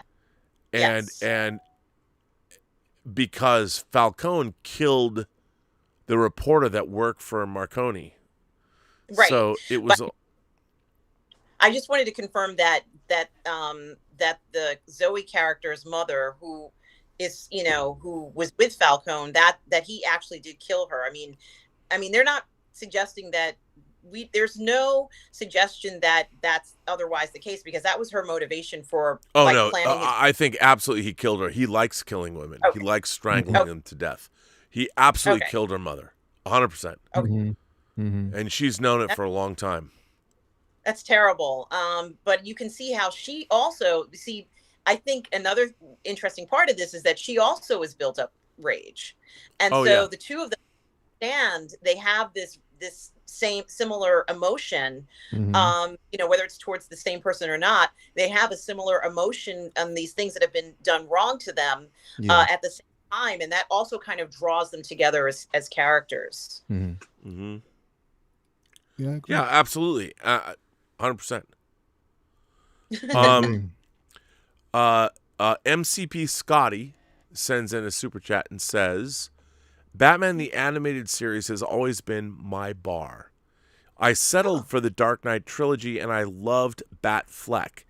It wasn't until the Batman last night that I saw the whole package I always wanted. Wow. I kind of feel the same way. What do you guys think? Yes. I feel that way. And I feel like I got even more that I was not expecting. But my mother, ironically, as the film was, you know, let's say taking place, when he went to save everybody, she kind of turned to me and she says, well, what did you think he was going to do? Did you think he was just going to stand there and let a whole bunch of people die? And I had to question myself, you know, I questioned myself, why would I think that he would stand there knowing people were in danger? Like, that doesn't even make any sense. So, you know, I had to kind of reevaluate what I perceive this Batman character to be. And, you know, he's a person who is going to risk his life to do stuff like this. And I should have assumed that he was going to jump into that thing. I should have assumed that, but I was surprised by it. And I'm still questioning why I was so surprised by that. So, yes, it was everything I wanted. And it's making me think about how I perceive the Batman character. So, Lael, I mean, MCB Scotty says the animated series has been his bar, but do you think the Batman is the whole package? I mean, I know you did not have the most optimal experience, so it's hard for you to, like, make these kinds of decisions. That's, again, that's why I didn't give it a rating yet. Like I haven't rated the film because I wanna see it, in the right environment. But I think like literally, like, I mean, one of the biggest things about, even what you were saying, which kind of showed me, you know, how well this was done was when he said, I have to become something different. I have to become, you know, what he meant was, and even him saying that was, I can't just be the rage. I can't just be the Right. rage and vengeance. Now I have a responsibility to these people to keep them safe because that's what I choose to do and chose to do. And they seen me do it. So to do the complete opposite is now he's chosen his path. So now he's showing you that, okay, and I guess, I'm kind of like just at making peace with even my own observation is the simple fact that, okay, the reason why we saw more Batman is because behind the mask, Wayne was dealing with his own turmoil, everything that was underneath, behind the exterior was someone who was tormented, angry, and that mask, it masked, pun intended, everything. You know what I mean? So now he's choosing this path to whereas now he's saying, okay, I am Bruce Wayne, but I'm accepting this version of myself that, okay, yes, I'm disguising myself, but we are both now one. It was like Batman and Bruce Wayne have now merged. So we have the compassion with the ruthless individual, if need be, for the better good. You know what I mean? Right. Yep. Who's now merged. So I think that's what we saw in that transition that we saw in the end.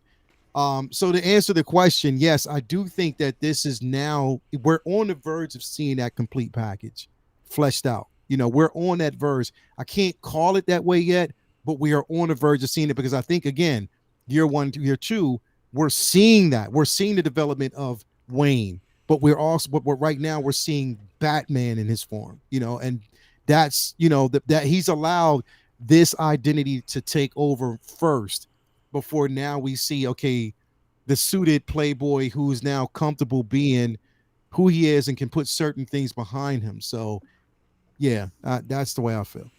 Well, I have to say, for me, I mean, I thought this was a staggering film because it was an auteurist, a writer director realizing his vision, and the studio said, "Yes, go ahead, do what you want." So you don't get that a lot of the time. I mean, you really don't. And I thought that it was fantastic. And in terms of, whether it's realistic or not, I thought this vision, I love seeing a fully realized vision. It was a filmmaker going, here's what I want to do. And the studio said, great, go do it. And he did. Yeah. And it's working out, which I think is fantastic. RRTNZ says, Bob, I love Batman and the Outsiders, but Alan Davis is greater than Jim Aparo. Okay. Those are artists, by the way. I would say Jim Aparo is old school. Alan Davis came in the 80s. And while I would say that here's the thing. Jim Aparo's comic art is more traditional than Alan Davis. Do I like Alan Davis's more?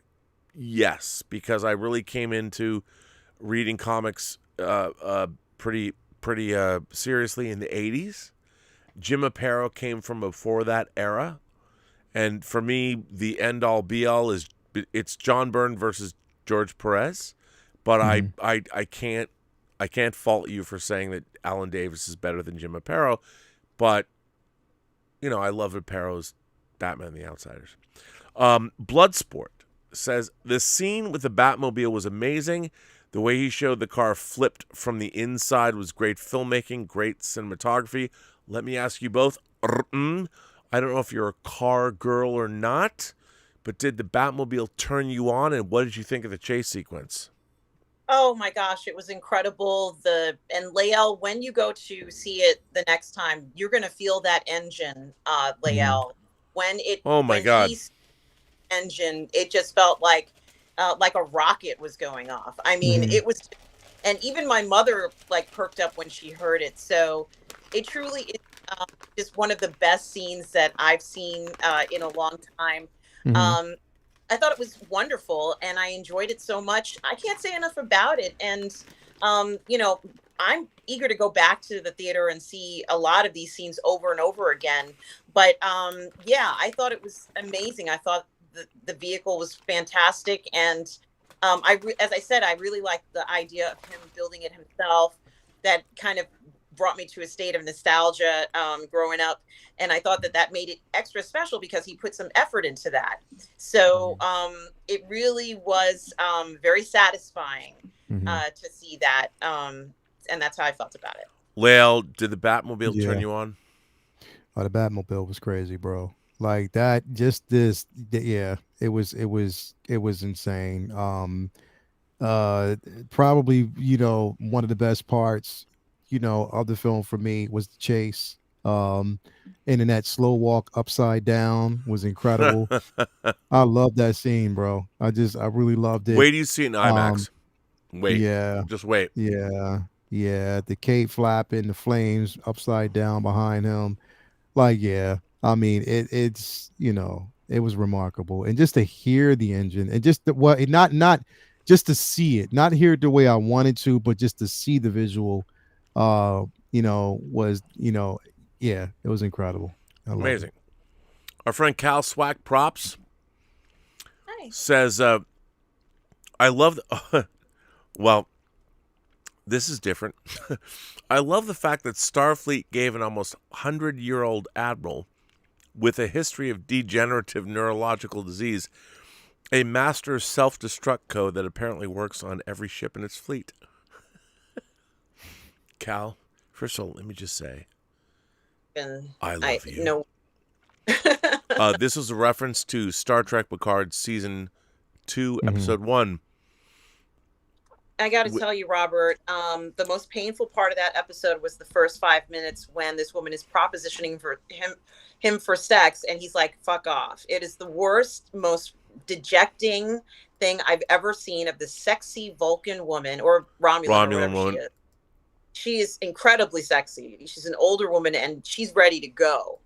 And she is offering herself to Picard, and he's looking at her like he doesn't even know what she's talking about. And kind of giving off sexy signals, like he kind of looks like he's playing coy, and I'm like, this guy.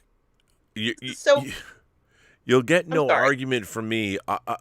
As I said, K-Tel's Super Sounds of the 70s represents Star Trek Picard in 10 albums and one story and the greatest hits you've seen. For those, I have not done a review of Star Trek Picard. I have not talked about it. I don't think now. Everyone's like, "Oh, it's so good! It's so much better than." Yeah, you know why you all like it?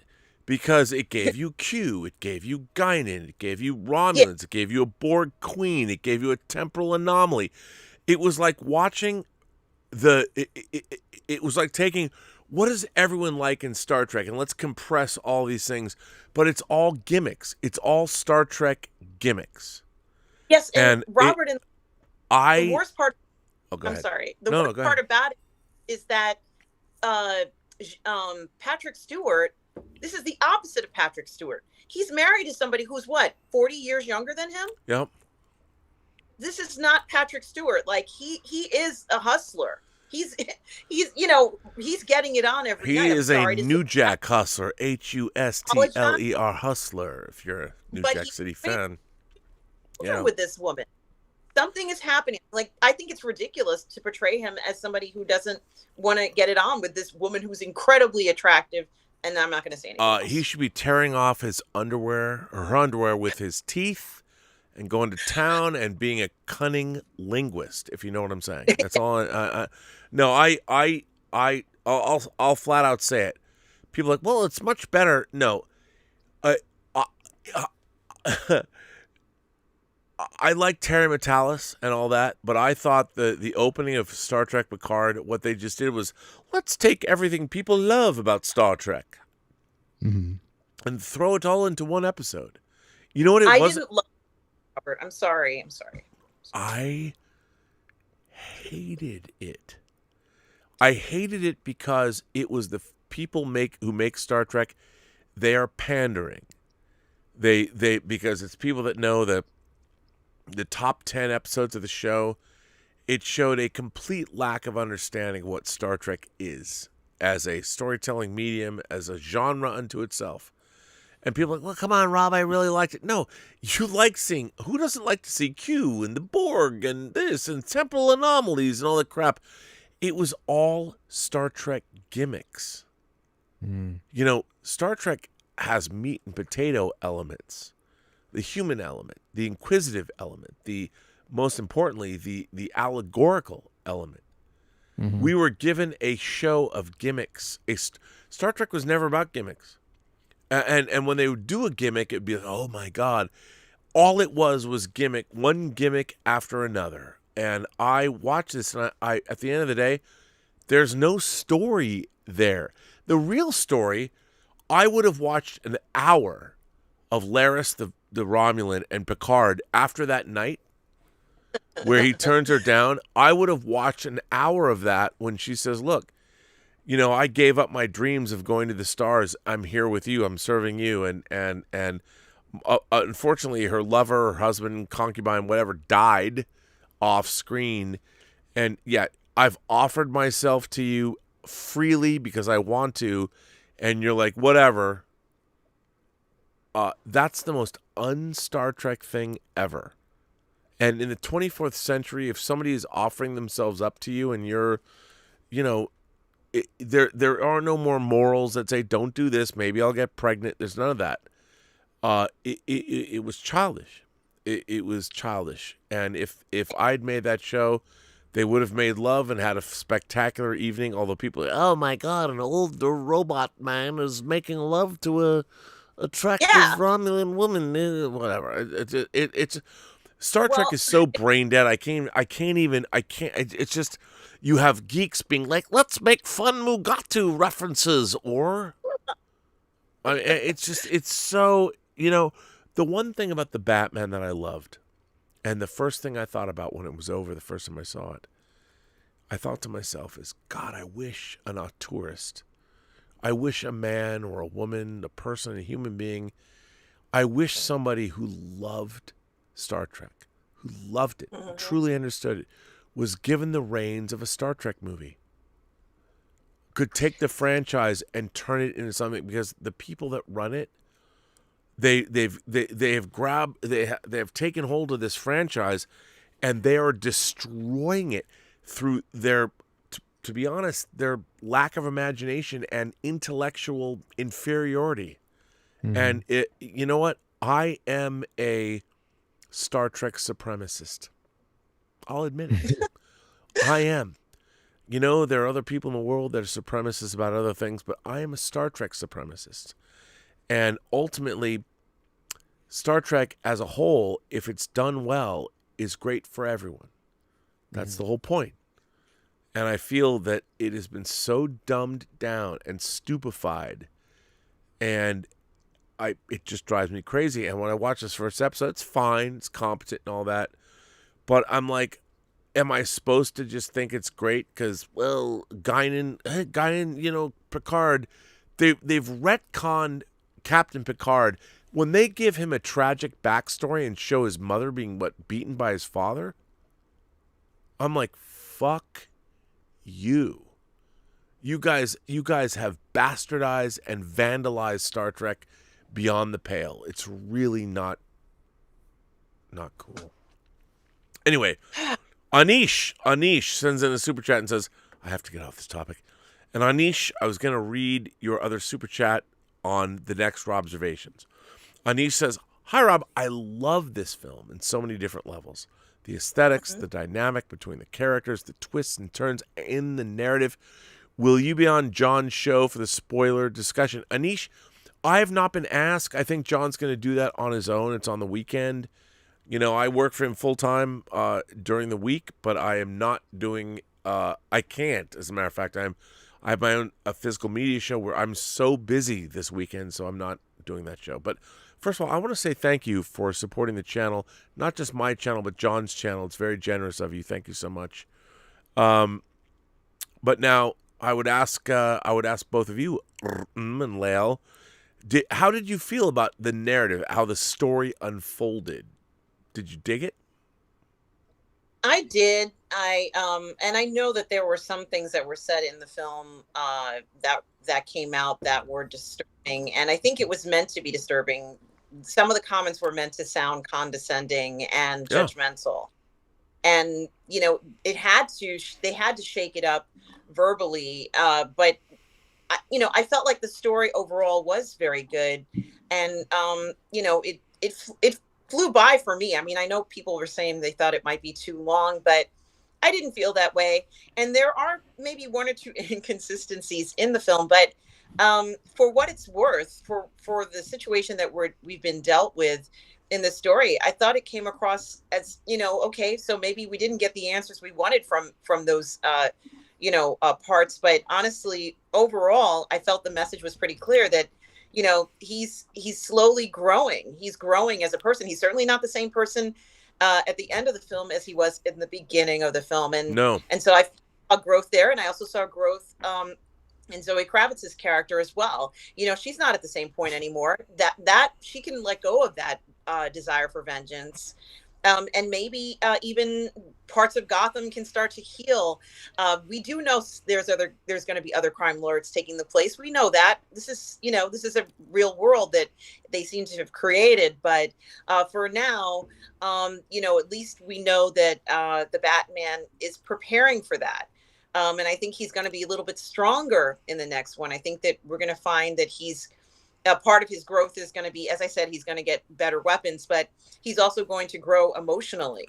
And I want to see how Pattinson portrays that in the next film, which someone has told me might be several years from now, which is kind of disturbing me, but that's okay. But I want to see how that goes. And in regards to the villains, I don't know what sadly, I can't honestly say I know what direction they're going to go in with the villains, but we kind of got that pre-credits scene, and I was expecting a post-credits scene, but it was really like a pre-credits scene in Arkham prison with people laughing and talking, and there might have been 100 other villains in there with them. We really can't be sure who's going to make an appearance in the next one, but I think if they were trying to tell us that one villain would be working with another or influencing another, that's all we could really say from that scene for me personally. So I felt the story was entertaining, and I just hope Zoe, Selena doesn't want to kill anybody else. It's quite one thing to say that she's a character who wants to steal, but it's totally different when a person plans a premeditated murder. That's a little different kind of storyline. Yeah. That's a villain's storyline, and who's to say that the Batman might not be her next target? And I'm going to leave it at that. No, that's very. I mean, yes, absolutely. So Lael, I would ask you, what do you feel about all of this? I mean, in terms of how does this relate, and what are your thoughts? Well, I think, like I said, the biggest thing is that Matt Reeves told the story that he wanted to tell. He's telling the story that he wants to tell, which is important. And I think that the one thing I can say about Matt Reeves is that his interpretation of Batman, you can definitely tell is based off of source material. You can definitely tell that the direction he is taken with this character is off of source material. And I commend him. I salute him on that, because he is definitely telling the story that he wants to tell. And I love that about him. And I love that about the direction that they're actually taking with, this version of Batman. Again, the chemistry between him and Selena, knowing that, the Penguin is out there, and it's about to basically not wreak havoc, but he's going to be mischievous as he most possibly can be. And that Arkham is about to get turned upside down. Like literally it is. Because there's going to be a lot more exposed about Arkham. So I love where it's going. It's going to be interesting to see where they take it, with the next film. I hope it even continues because the thing is, I love the dark and the gritty. I love that. I I love the do way too. because there's a lot to say about how artistically creative it was shot and what it presents to us, the viewers, Yeah. and how it basically brings us into that world.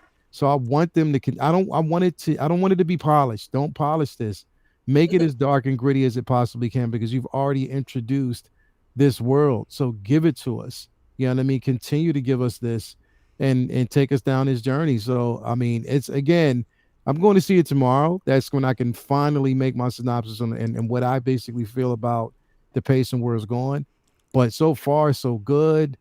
I mean, the suit, oh my God, that suit. I am in love with that suit because Oh, just to how creative it is. And you know, when he took the battering off his chest, I was like, fucking genius. how?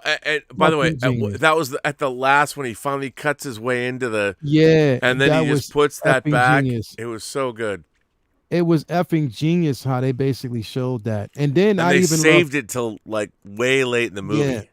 Yeah. And my favorite, like I said, my favorite, you know, I will always say that my two favorite fight scenes was one inside the club, two on that scaffold. I love that. I love basically how he had to fight everybody off the way he did, and it was mainly phenomenal. And I even loved once he took that adrenaline shot and he just went berserk.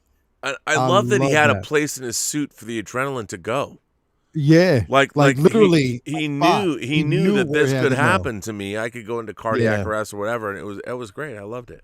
Yeah, all in all, I'm as excited to see where it's going to go. I think that Matt Reeves is an excellent storyteller, and he had a vision for what he wanted out of this Batman, and I think he told it, and he helped to prove to the world that his pick for Batman was spot on, and he did a great job. So, yeah, Yeah, I want to. oh, go ahead. I'm and Lael. So, I did see that scene where he had that adrenaline thing that happened. And it looked like everybody thought he was down for the count, but all of a sudden he gave himself that drug. I have to ask this question. Have we seen the Batman do that before in live action? Nope. not in live action. No, Nope. not in live action. No, and I loved it. I mean, I thought Not it in live was. action. And by the way, I love that it was part of his suit. Mm-hmm. That he knew because if you get fucked up in fights, cardiac arrest or whatever, that's a real thing. And you know And- what? What was good about that is it harkened back to the book when he actually took some of Bane's venom. Like he Yeah. used some of Bane as a healing agent. Yeah. Like he actually used some of it. So it was harkening back to that. That's what I loved about it. I was like, oh, wait a minute. Is Yep. that what he's saying? You know what I mean? So is that what he's implying? But no, I loved it. Loved it. I asked that question from both of you because I didn't know that he could do that. So so that was something new that No, I saw. I that thought had- it was Contingency. cool. It was something they added. I thought it was good. I liked it. Yeah. Mm. Contingency. Come on, man. Batman contingency. He already has a plan. He's a step ahead. So No, I that's want what I'm loving. totally. I don't know. I am Jax. Did I already read this? I felt like I saw several nods to set pieces from different movies. Am I insane? I swear they included the steps from 89's Pen is Mightier scene. They very well might have. Because if they filmed this, I think they filmed some of it in Scotland. Like especially the last scene in England. So they might have reused set pieces. And that's par for the course. I mean...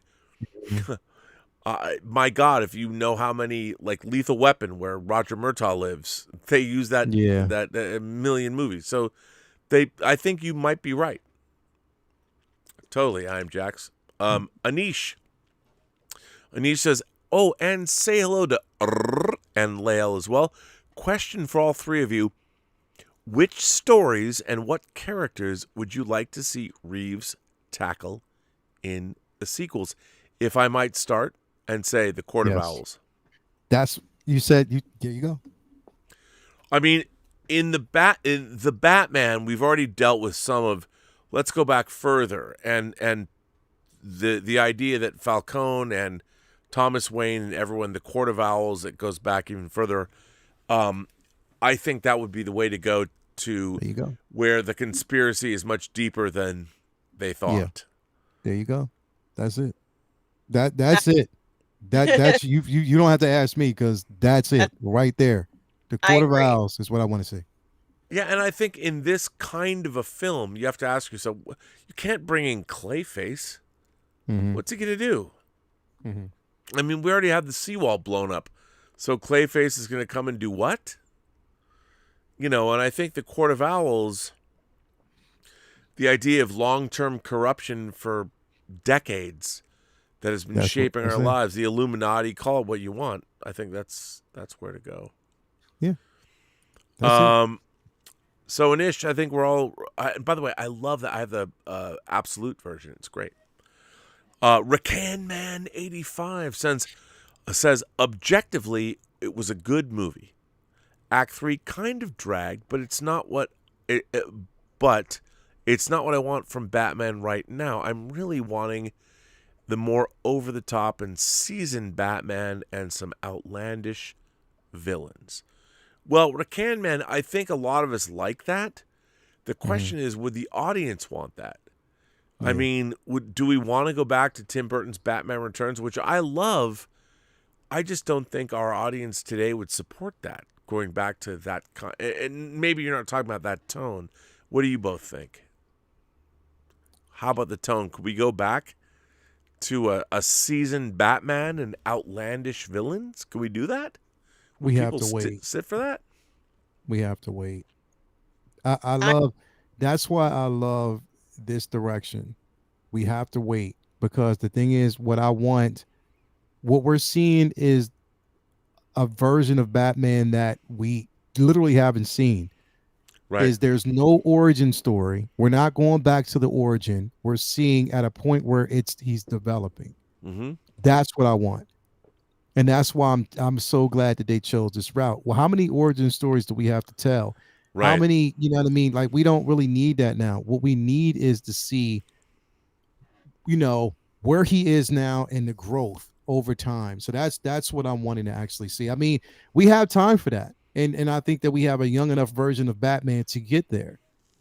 Agreed. I just think that we have to just wait and just follow this particular journey first and get that introduction. Are you frozen?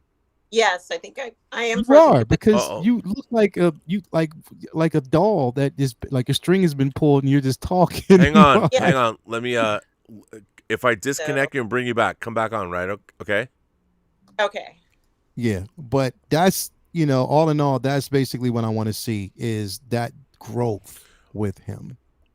I agree. And by the way, I love the fact that has a question mark like the penguin. Yeah. But I agree with you, Lael. I mean, I think that every iteration of Batman has its own tone. Mm-hmm. And one of the great things about this iteration of Batman is the tone. Yeah. It's Matt Reeves' tone, which is different than Nolan's tone, which is different than Snyder's tone, different than Schumacher's tone, different than Burton's tone. Exactly. So, and that's one of the things I love. We're getting something new and unique. Mm-hmm. So, yeah, which is good. Hopefully, we'll come back. The next thing, this you'll love this. Bloodsport 1 says the Batman is a gothic film noir. Some of the directing reminds me of George Miller's Road Warrior, Fury Road, the highway scene, incredible. Well, I'd say, I mean, all that stuff, you're absolutely right. Both Warner Brothers movies. I think that Matt Reeves certainly is inspired by the best. So I think that highway chase scene is incredible. What do you think? Yeah, definitely.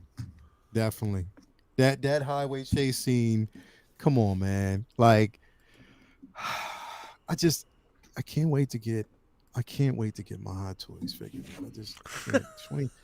I just can't. I just want to do, because here's Rob. I was talking about this on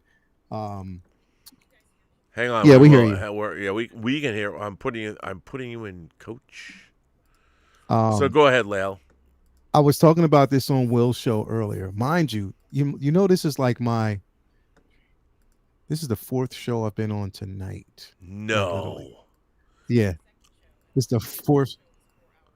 This is the Well, I fourth feel show so I've been on privileged having you. tonight. 4 hours. I feel like I'm a slacker. I've been Robert Meyer Burnett today. That's who I was, Robert Meyer Burnett. Today I was the origin story of Robert Meyer Burnett. Oh my I'm God. I'm the origin story. So yeah, no, I was telling Will the other day, or today, I went and me and Toya, we stopped at the shop. We actually stopped in Xfinity, and I went the Apple store, as a matter of fact. And I went in and I saw the iPhone 13. Mhm. Now, I just went and saw the phone because for one particular feature, and that was the cinematic mode, the cinematic Yep. photography mode, or the video mode. And boy, that's what I wanted it for. And I got the phone today or You yesterday. can get an anamorphic lens for that too. It's amazing. Yeah, bro, it's incredible. It's incredible. And the thing is, all I can imagine after watching this film and after getting that hot toy today was that light, was the bat signal behind Batman, him standing there, or actually having him on the Batmobile with some smoke. Wait, did you pre-order it today? No, I don't pre-order anymore. I'm waiting. I don't either. Yeah, I'm waiting. I'm waiting. I don't, But I although- did pre-order that. I did pre-order that SSR because I don't know how many they're making of that piece, and I gotta have it. Yeah, I gotta have it too. Yeah. If I didn't know, but I haven't looked because I've been so busy. I haven't looked at anything today. Yeah. I mean, I did. I was worried. I actually got a shipping notice for my Harrison Ford, my Rick Deckard from Blade Runner today. Really? With I was very excited from 1/6 Outfitters. It's third party, and there was some supply line issues, but it's finally shipped. Can't wait. Yeah, that Deckard I'm looks really good. worried because I'm only going to be at this address for 25 days more, and I'm like, which pre-orders do I have to make sure they ship to a new address? To the right address before they actually ship out. Scary, dude. Scary. Problems. You got 25 more days, and you got to move all that stuff out. Dude, I've got one of those pods right up here, on my driveway. Yeah, dude, it's all got to go. And I look around. Don't think I'm not horrified. I live in a state of constant fear and terror. I mean, I don't even sorry, know. Like Robert. I look You said around. that with such a straight face, and you said that would have been a horror on your face. Where you go? I'm sorry, Robert. It was just funny the way you said it. Oh no, it's not funny. I live in a constant state. Like some people feel depression, and some people, take Zoloft or whatever they take to make themselves feel better. Whatever. I don't. You could give me any prescription drug that exists. It doesn't change the fact that everything I see in front of me has to be moved. Man, And it's dude. I just want to tell you, I'm looking right now. So you see the bookcases behind me? These are really. Yes. So imagine. So you're seeing two shelves. These bookcases are 1, 2, 3, 4, 5. Wait, 1, 2, 3. Okay, so you're seeing the middle. So right here is the middle shelf. There's 1, 2. There's 3 shelves above and 3 shelves below. Now Right. imagine, if you will, if you could think about it, that all of these shelves are full of either books or action figures. There are thousands of things. I'm looking at thousands. Now, above them, on the top of these bookshelves, is enough space, just enough between the ceiling and the bookshelf. And the entire, all around me are Hot Toys figures.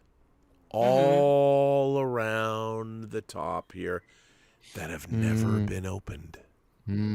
Hot Toys Wow. figures that I own and have never been opened. I'm looking up and I'm like, there's like, this whole thing is just Star Wars Hot Toys figures. There's 30. There's 30 There's 30 Hot Toys Star Wars figures that I've never opened. That The you Han never Solo opened. Chewbacca 2-pack. When they each have the Because you know why? They're going to go in. I've never taken Into it your out. Jazz Inc. They're Yeah. going right there. They're going right in my Millennium Falcon cockpit. Yeah. All of this has to be Has moved to in the go. next 25 days. 25 20 days. On March 26th, they're going to come take this pod and Okay. move it. And whatever's in But there. let me ask you this question. When can you go to the new place? When are you allowed in? Theoretically on Wednesday. Okay. And let me tell you, I'm just going to fill up my car every day with tchotchkes and Hot Toys figures, and I'm going to drive to John's because, for those of you who don't know, so I'm on the John Campy Show. It is a 120-mile round trip every day for me to go onto the John Campia Show. So here's my day. I get up, and at 6:45 I go into the bathroom and take a leak, and because you do that when you get up. Then I go outside and I set up the coffee to brew. Then I come back in, I turn on the shower, I take a shower, and by the time I'm done with my shower and all that, the coffee is done brewing. I go get it, I bring it to Elizabeth, and we drink our coffee at about 7:15, 7:30, watch some YouTube stuff, clips, trailers, news stories, or whatever, and then about 7:45, 7:50, I have to feed the dogs. To get up, again, feed the dogs, let them go outside in the backyard, do their business and all that. And then I have to leave by 8:15 to get to John's house. So that's my morning. That's what I do every morning. And, And you just got a new dog, right, Robert? we haven't got it yet. Okay. The dog, because it was too young. We couldn't. So, yes, we do have a new dog coming. Because we're insane. We're insane, crazy people. So our new dog is a standard poodle. Going to be a big poodle, red-haired poodle. And I don't know why I named him. I was randomly, Elizabeth, I said, we have to get it. It was amazing. And I said, I think we should name him Augustine. And she's like, that's a good name. We can call him Augie. Augie the doggy for short. Augustine. Augie doggy, doggy daddy, whatever. And Augustine. So we'll have Gilbert, Tallulah, and Augustine. So that's yeah. So anyway, I'm in hell, Lael. I'm in hell. I have to move. I can't even. I can't. What's interesting, if you look at the individual pieces that are in here, if you go by everything, there's probably, between the books, if you took everything as an individual piece, it would not surprise me if there's 30,000 individual pieces in here. Between books, figures, I'm in hell. It's like in Hellraiser. I'm in hell. But I really am. You are in hell. I can believe it, bro. It's bad. It's bad. But what I love is that this house is going to be mine, and I never have to leave. So I don't have to, if I want to bolt the Jazz Inc. Bespin gantry to the wall, no one can tell me no. That's right. And then I can open up. You know what I'm going to do? Here's what, this is going to horrify everybody. Here's my dream. I'm going to throw away every Hot Toys box I own. Why don't you just sell them? The boxes? That's not a bad idea. Yeah. Maybe I should. You mean you're going to throw away the art boxes? Yeah, man. What? All of them. The art Just boxes? sell them. All of People them. will buy them. They are all. I will get rid of. If you talk to I've never talked to Ryan Kirkwood about this. I mean, if you talk to Hot Toys collectors in Hong Kong, they don't keep the boxes. They don't have any room. Yeah, I guess Dude, right. I am going to get rid of them all because where I'm moving, I will die there. And I cannot wait. I mean, it's going to be painful. It's going to be painful. And people will think I'm insane. But they're all going. All of them. Look at your face. No, We don't think you're that's because insane. I'm We lying to myself. understand. I'm convincing. Do you think I want to throw away? I don't want to throw away my Hot Toys boxes. But what am I going to do now? Like store them? Where? It's gotten to the point where I have an entire storage facility in my backyard that we're going to disassemble and move. It's full of Hot Toys boxes. Wow. Yeah, man. What are you going to do? Lael, what do you do with your Hot Toys boxes? Sit them right over there. Yeah, and how many are there? Do you collapse them, Lael? Do you collapse them, or No, do you can't because if you're gonna keep them, you keep the inner trays. You're either gonna keep the boxes the or inner not. trays. I keep the clamshells inside. I keep actually that with the accessories still in the box, and I keep them all. I don't. Everything is in a box in there. Even here's the thing: In the I have the shippers art too, huh? boxes in the shipper still, because you never know. Like it's still there. Like, and I know shameful enough, I should pack them away a certain, but I need to protect the art boxes. That's Dude, what I'm with you. Dude, I am shameful. looking at. I know. Mm-hmm. But you know what? I'm going to a place where I expect to die in 30 years. Maybe if I'm lucky, I'll make it that long. You're not gonna die in 30 years. 30 years? No, 30 years. I'm going to be like 85 or something. No, I'll be dead. That It's doesn't fine. mean you're gonna die. It's all good. No, What if they this have, is not like, morbid. We're all going to die. It's fine. But here's what I don't want to die with: a bunch of Hot Toys boxes, because You've then already lived 150,000 years. Oh you're my God, immortal, I'm bro. an old You're Oh my God! immortal Can you imagine Rob. if our lives lengthened by like 50 more years? Oh, I would Immortal love it, dude. Rob. I would love to download my consciousness into a generational starship that took 200 years, like in the what's the Chris Pine J-Lo film when they're on the what's it called, the generational ship. It's not J-Lo. It's I mean a J-Law.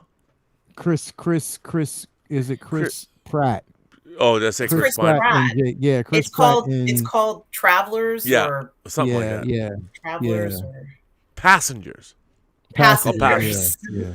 And it's the girl from Jennifer. Yeah, Jennifer something. Lawrence. It's J-Lo, Yeah. not J-Lo. He- J-Lo. Oh, he I'm works her up sorry. on- I thought you yeah. said J-Lo. But Excuse me, if you could download my consciousness into a generational starship, I would do that. And then what would people do with my Hot Toys boxes?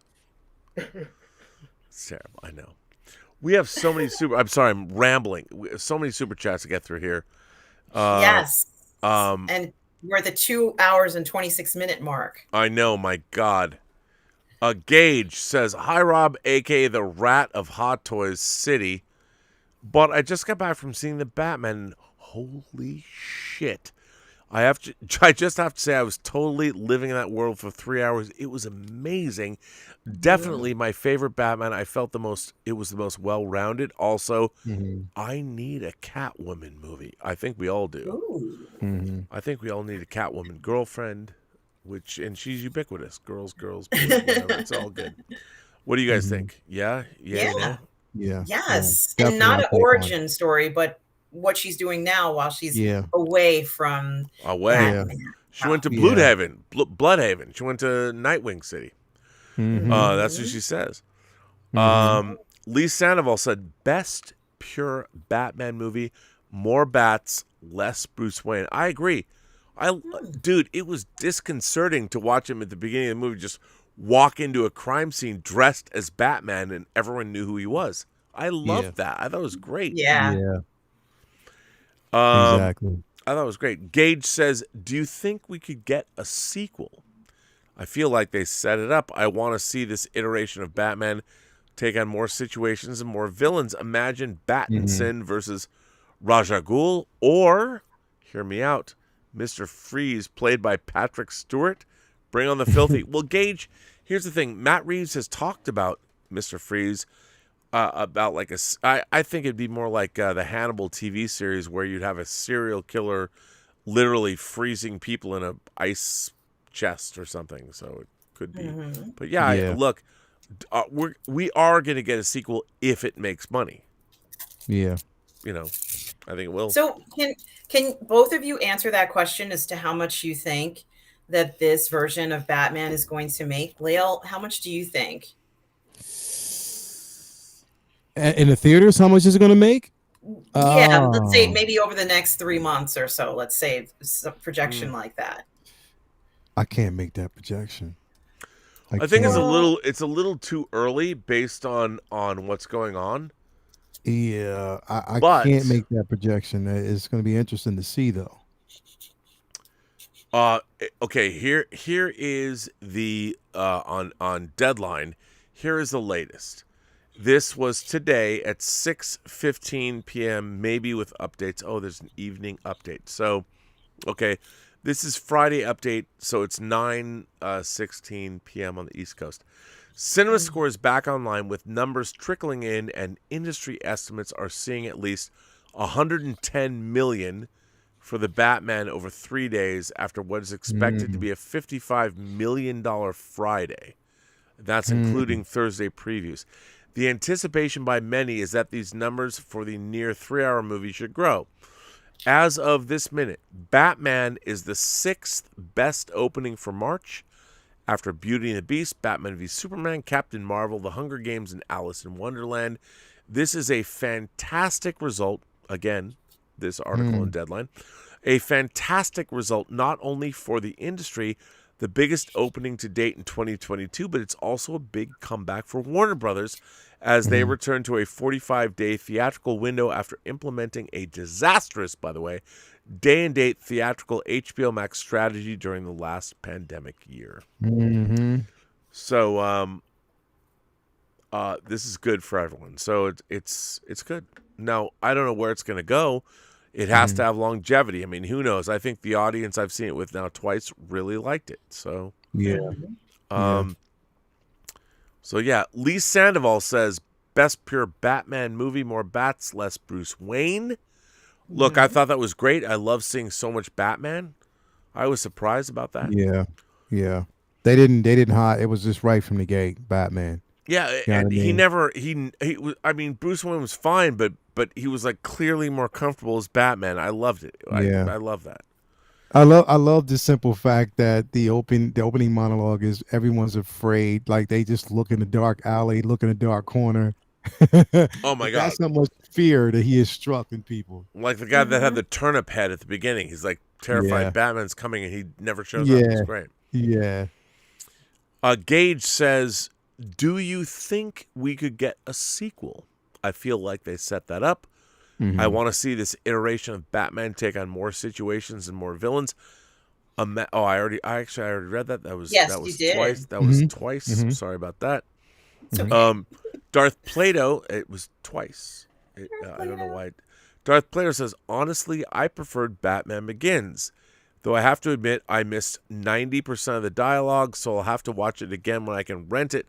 Aside from that, why does this bad guy want to destroy Gotham? Gotham ought to be heaven for people like this." That's a good question. I mean, well, look, obviously, if you're an orphan that grew up in a Gotham orphanage with 30 other kids in a room and rats nibbling at your fingers, you would hate anyone that has more than you have. And just because here's the thing, it doesn't matter where you live or what you have. Everybody wants something better than where they're at, their station in life, right? Isn't that true? Yes, and Gotham has come to represent everything that he feels is has turned on him, especially since he makes a point of telling the Batman that I was an orphan too, but look at how they treated me. Look at the difference of the type of treatment I received versus the type of treatment and sympathy you received as an orphan. Yeah, I mean, look, every single person on this planet is the center of their own story. And everyone believes the narrative of their life should serve them. And that everyone is going to be the hero of their own story. And unfortunately, the exact opposite is true. And I think, you know, a lot of people said, well, he's just an incel who wants to shoot people. I'm like, Yeah, because for the last 20 years, on almost a monthly basis, we've seen people with their manifestos like killing large numbers of people based on their manifestos. Yes. And what I find insidious about it is these people that are untethered from reality believe that they're more important than everyone else. Mm-hmm. And I think that the movie does a good job of showing somebody who is damaged from the get-go, and he was created by our society. The Riddler Mm-hmm. was a creation of us. He's So, created from our failures. yeah. Mm-hmm. Yeah. Our failures to really, you know what? Failures and neglect, which speaks a lot for modern times, even now. You know Oh what I my mean? God. Failures and neglect, and how that actually creates, character traits that, most shy away from or try to smother and hide. You know what I mean? Like literally the damage that, we create in society because of selfish instead of selflessness is selfish intent and greed. Like Well, literally. I mean, in California, we have an enormous homeless problem. Mm-hmm. And Mm-hmm. we passed like a bill for $1.5 billion worth of low-income housing. Mm-hmm. However, each unit costs $600,000 because it's a state program. Every contractor, and this is no slight on them, but it's not going to solve the problem. Everyone's getting their taste. They're getting the top. They're getting their quote, and it's like, give me a break. First of all, the real problem is homelessness is caused by addiction and healthcare issues like mental illness. There's no money in solving them. So let's Yeah. pretend we're going to build no income or low income housing where everyone gets paid. Mm-hmm. None of that has anything to really deal with solving the homeless problem. It's like, yes, let's build more houses. That's not why we have a homeless problem. Yeah. It's not the housing. It's the fact that people are mentally ill and addicts, and they would prefer to be there. But we won't fix it. It's very frustrating. Okay. Dr. Jones sends in a tip and says, Christopher Nolan was able to demonstrate the Joker as an agent of entropy, leading us to question the resilience of the social project. He was not able to deliver the resurgence of moral order that leads to social restoration. I saw that in Reeves' third act. Well, Dr. Jones, that's a very sophisticated comment. I agree with you. And I think that, one of the great things about the Batman movies is they, especially with Nolan, Zack Snyder, and especially Matt Reeves, the health of the American city, where a lot of us live, is at the center of all of this. And are all of our cities rotten to the core? Or can we save them? Mm-hmm. And I think that's a big part of what we're watching with these movies. Do you guys agree? Mm-hmm. Yeah, I think that's demonstrated. And, clearly Gotham has become a character in itself, even more so in this film. But it's the thing that's binding everybody together. But yes, I do agree with that statement. And, it's not going to go away. Living in a city like this, everything that, whatever happens on the same block is going to affect somebody else. So Yeah, it's a ripple effect. yes, It's the real effect, and that's the thing, and that's why, and the sad part about it is, we're watching this where people, in Gotham are turning a blind eye because they have to for their own safety. You know what I mean?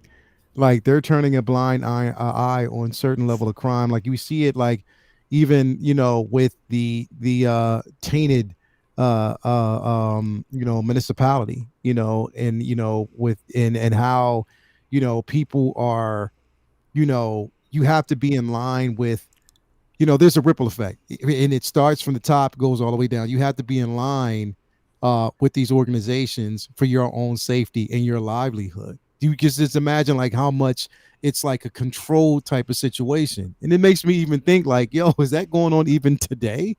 Like it is, but it's like it was, I love the way Matt Reeves demonstrated and just moved and bobbed and weaved through scenes, even when it was explained about Thomas Wayne and his intents and how he basically fell from grace and had to do what he did, just because he felt that that was the only thing he could do. It was like, wow, like Revelations, man. Like we need a movie called Batman Revelations, bro. I would love that. Yeah, I mean, well, it's look, all of these stories, all these characters are aspects of us. Yeah. And now, I was married, my ex-wife was Ukrainian. Mm-hmm. And I never got there, but as a film fan, as a film student, the Battleship Potemkin, the Odessa Steps sequence, mm-hmm. and Sergei Eisenstein. I mean, I'm a film editor. I'm a professional film editor, and film editing came out of basically Ukrainian in a way. Mm-hmm. And we're watching what's going on. Right, we're actually watching a villain who just built up his troops on because he wanted. Like I honestly do not understand on the world stage what you're killing a civilian population. You expect to conquer them, and what do you think they're going to do to you if you win? Like roll over? I mean, exalt. You have created an insurgency that will never end, and how could you have done that? I mean, it's amazing, and we live in a world where the invasion of Ukraine is happening right now. Now, if you're going to then tell a story of the Batman, it has to be allegorical. Now, of course, the invasion of Ukraine hadn't happened when they made the movie, but what does the Batman have to tell us about the world that we live in? Can it inform our worldview? And at the end of the day, I would say yes. I would say that, Ukraine, 40% of their produce goes to the Middle East, and there's so much to. I honestly see Vladimir Putin as unenlightened fandom, who is still bitching about Brie Larson. It's like, come on, man. I mean, whether you like Marvel or not, even with now Spider-Man No Way Home, they've got 28 movies with Doctor Strange. And if you break them down, including the 2 or the 3 Sony Spider-Man efforts, they have 28 movies that have all grossed $1 billion. Now, you might not like what they're doing, but you've got to give them respect. So, anyway. Exactly. Darth Plato goes on to say, hang on. Wait, did I get there? Darth Plato says, Lael is right. Another Joker? Really? How about Ventriloquist, Applesauce, Copperhead, King Tut, Calendar Man, Liberace, Maxi Zeus, Black Mask, Condiment King? Mm-hmm. Well, okay. Imagine.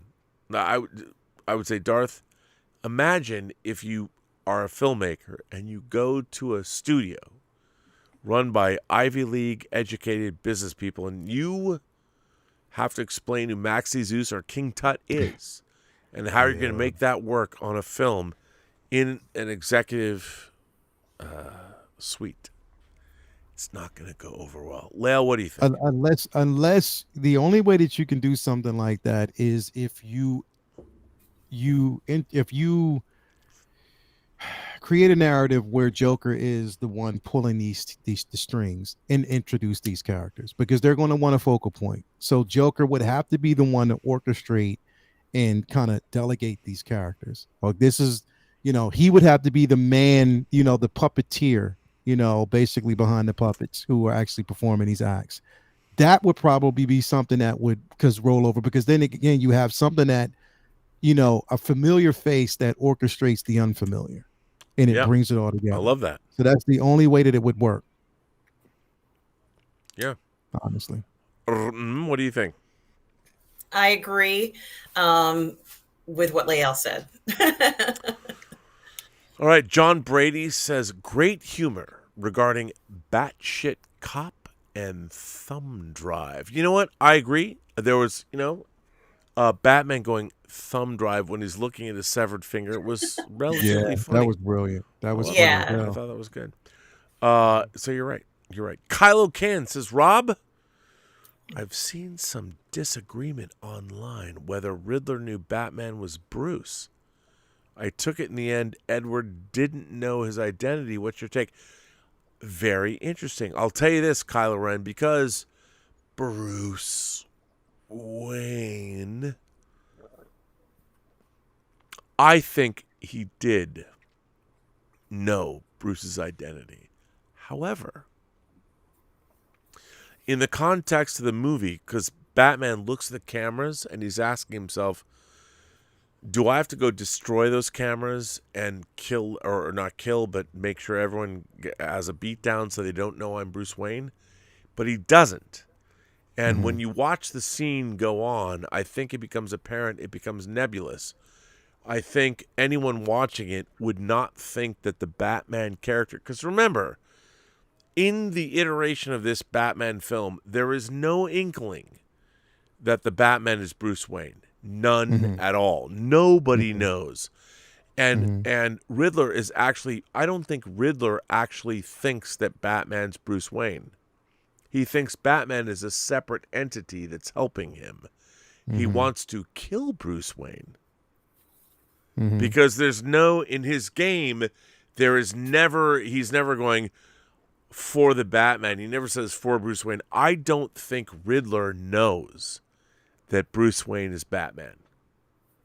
I think he actually thinks they're different people. And at this point, nobody knows, right? Except for Alfred. Right. Nobody knows. That's correct. Okay. So, what do you guys think? Do you think that Bruce Wayne?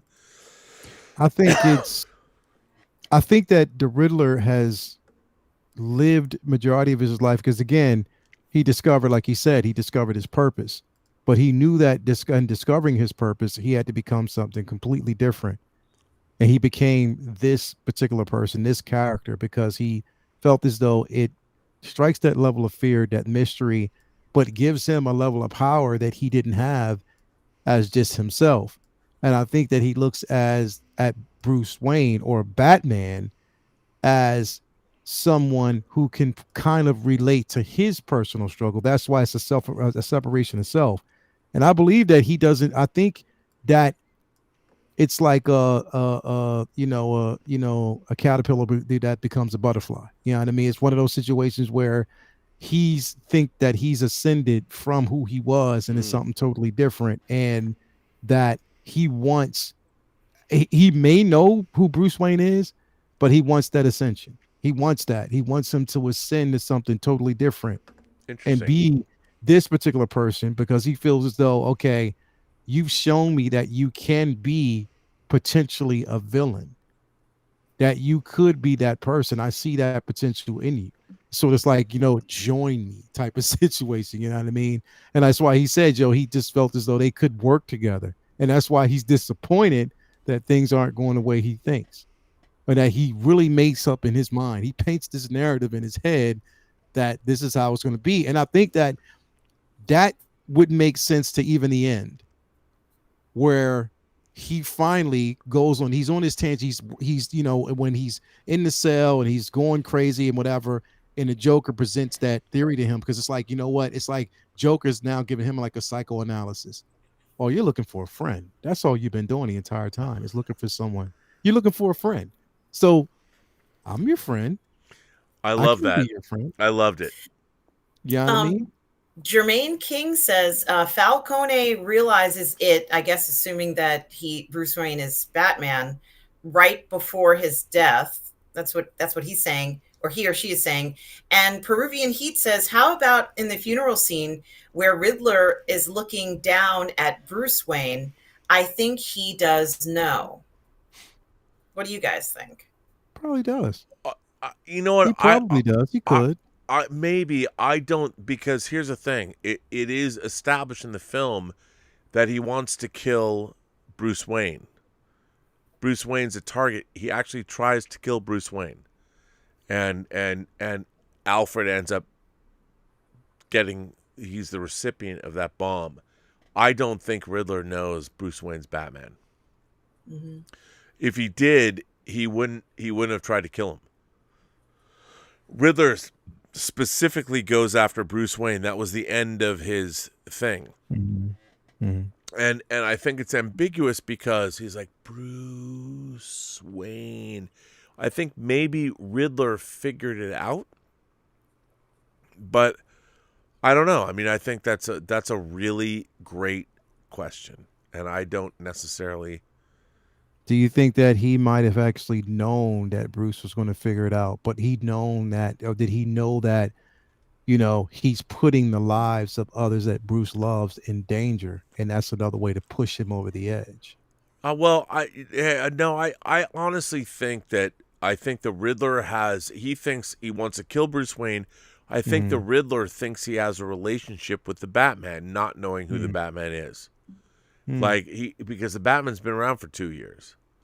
So I think the Riddler looked at the Batman as in his mind, a kindred spirit. Okay. And we're going to work, because he flat out says, you brought him into the light. When Riddler shoots Falcone, so they were working together. Yeah. He thinks they're working together. So he doesn't think, and if you think that, you're not trying to kill him. So I think that I absolutely believe that Riddler thinks Batman and Bruce Wayne are two different people. And only because when he says, I thought we were working together. But it's in Arkham Asylum, it's like, Bruce Wayne. It seems like he knows who he is. And he keeps saying that. But here's the thing. Batman looks at the cameras, because this is being recorded for posterity. He doesn't destroy the cameras or get the evidence. Yeah. He allows them to rant and rave. Yeah. And that's what the fact that that Batman does not destroy the cameras when he goes, Bruce Wayne, and he just stands there. He's like, you know what? I'm denying it by standing here. I'm telling the people that this is being recorded for, that I am not Bruce Wayne, because if I was, I would have freaked out or said something or done anything. Yeah. And Batman's like, nope, not going to do it. So, just a thought. So, kids, there's so many more super chats coming in. Yes, I was about to say, do we have any more, Robert? We have so many, and I have to pee like a racehorse. You and me both. So, how about this, ladies and gentlemen? We're going to take a pee break on this show. I don't think we've ever done this before, but let me ask my co-hosts, will you both come back? Do you have time? I don't. I can't go past 3 hours tonight, Robert. All right. But how about this? How long are you going to be? I just need to run in. But how about this? Okay, here's what I would say. Yes. Let me ask you this.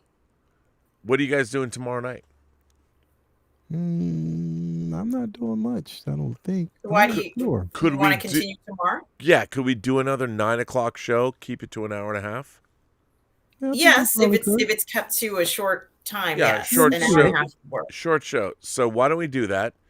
We'll end this show that's already gone 3 hours. So here's the thing. I would say everyone who's sent in super chats already, we're going to start with we'll make this a super chat show we're going to continue the conversation about the Batman, because why not? Lael, are you seeing the Batman tomorrow in IMAX? I think I am. I think we are. What we're time going to see it early, though. We're going to see it probably earlier during the day, like early afternoon. Okay. All right. Awesome. So why don't we say this? We'll end with, okay, you guys, we're going to start tomorrow night. with your super chats. And Mhm. I think we're at Darth Plato. He says he preferred Batman Begins, Dr. Jones, Agent Entropy. We already did that. So we are at Kylo Ken. Mm-hmm. Okay. We'll start there. And they keep sending in super chats. You lovely, beautiful people. So here's what we're gonna do. We're gonna do another Midnight Musings tomorrow at 9 p.m. Pacific time or midnight Eastern time. And we're gonna do it for 90 minutes. Yes, is that good for you guys? Yes. We'll do that. Yes. That'll work. 90 minutes tomorrow. That's what we're gonna do. And we're gonna go through your super chats. If anyone wants to send more in, you can. There's a tip link in this. We'll take your tips, send them in, and tomorrow night we will start with your super chats, and we'll get through this because That my works. God, Yes. what a great show! It's been A so lot. much fun. People want to talk about it. Yes. I want to thank everyone. I want to thank Tom Jr. Jackson because he's a goof person for Yes. moderating this conversation. Thank you, Tom. I want to thank everyone else for generously supporting the channel via super chats and tips. And I would like to ask both of my esteemed colleagues. Yes. First of all, where can people find you online? Yes, you can find me on my YouTube channel, Positive Fandom, but you can also find me on Twitch under one word, Positive Fandom. On Monday nights, you can find me streaming with Lorena Creole on Toxic Femininity at 8 p.m. On Wednesdays and Thursdays, sometimes you can find me streaming with Lael Rockwell on the 1/6 Scale Man Network, either on Say You're What. going to have to be there Wednesday. You're definitely That's right. On Say What on Wednesday and Uncivilized Scoundrels on Thursday on the 1/6 Scale Man Network. You can also find me streaming with Lorena Creole on our Reacher series. We're reviewing the Reacher series that is on Amazon Prime on Tuesdays and Thursdays. Also on Friday afternoons at 12 p.m. Eastern, you can find me on Midnight's Edge streaming with Tom and Andre and Kamran Pasha. And of course, on the weekends, you can find me on the Burnettwork here with Robert Meyer Burnett and with Lael Rockwell. And on Sundays, you can find me on my Sunday brunch show on Positive Fandom at 10:30 a.m. Eastern Standard Time, my live show. That's where you can find me. Lael Rockwell, our favorite 1/6 scale man. Now, before you tell us where we can find you, I would like to just play this one more time.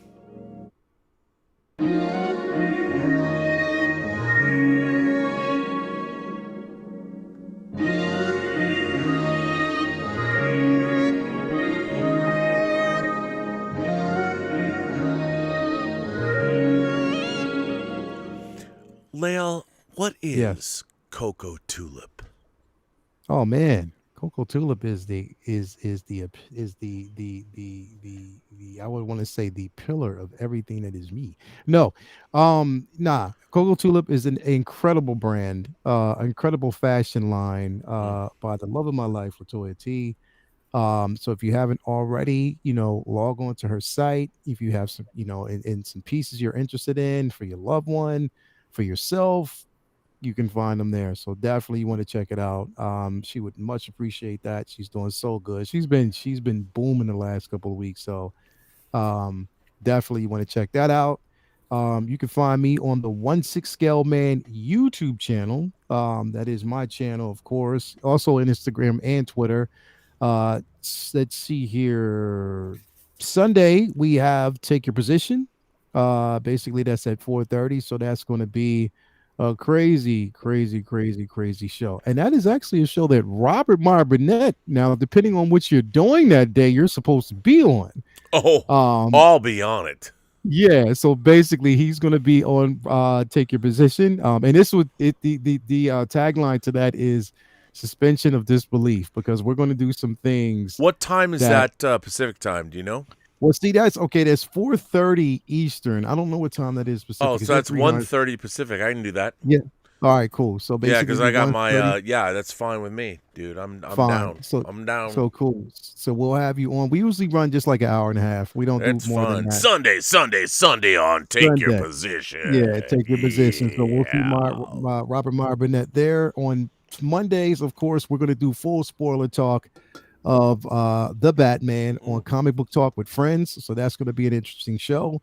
So stay tuned for that. Of course, we'll be back here on Say What on Wednesday when we will talk about these releases or these reveals that we got. So that's going to be a great show. Can't wait for that. Uncivilized Scoundrels on Thursday, and also on Fridays is Figure Flex Friday, where we're going to be flexing figures and just having fun. And it's basically for you, the fans who have figures. You just basically hashtag Figure Flex Friday, and we go through all of them the entire show, as long as our flex, as well as our flex. So stay tuned for that. And then that's basically it. That's what we got going on, man. So well, kids, people have watched. Your super chats are going to be preserved until tomorrow. Yes, we're going to go through all of them. Thank you for generously supporting the show. Yes. We've come for 3 hours. We're going to come back and do more Batman talk. So, Midnight Musings, episode 6, tomorrow at 9 Pacific time, midnight Eastern time. The three of us will be back. Your super chats will be attended to first and foremost. And, I mean, my God, if you have not seen the Batman, go tomorrow. See it in IMAX or Dolby Cinema, wherever you can go. The best screens, the best projection, the best sound, because it will blow you away. And if you still hate it, please come back and tell us why. And tell us why you hate it. This is a safe space. If you don't like it, to talk about it too. We welcome 100%. everyone, regardless of opinion. That is right. I mean, we are a free-flowing, we are not partisan here. What we want, though, is we want well-argued, well-thought-out, cogent opinions brought by intellectual giants that we all are, because fandom has always been known for how smart we are. That's true. Don't laugh. So I want to thank you, all of you, for supporting the channel. Come back tomorrow with my beautiful co-hosts, Lael Rockwell and my God, the sexy of these two is incomparable. Wow. On thank you, Robert. the YouTube. My God. So the two of you, I will see you on the morrow.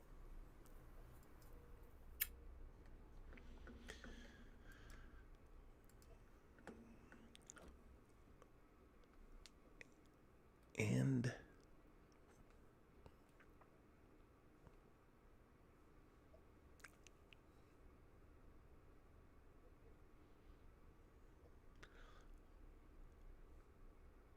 we're out.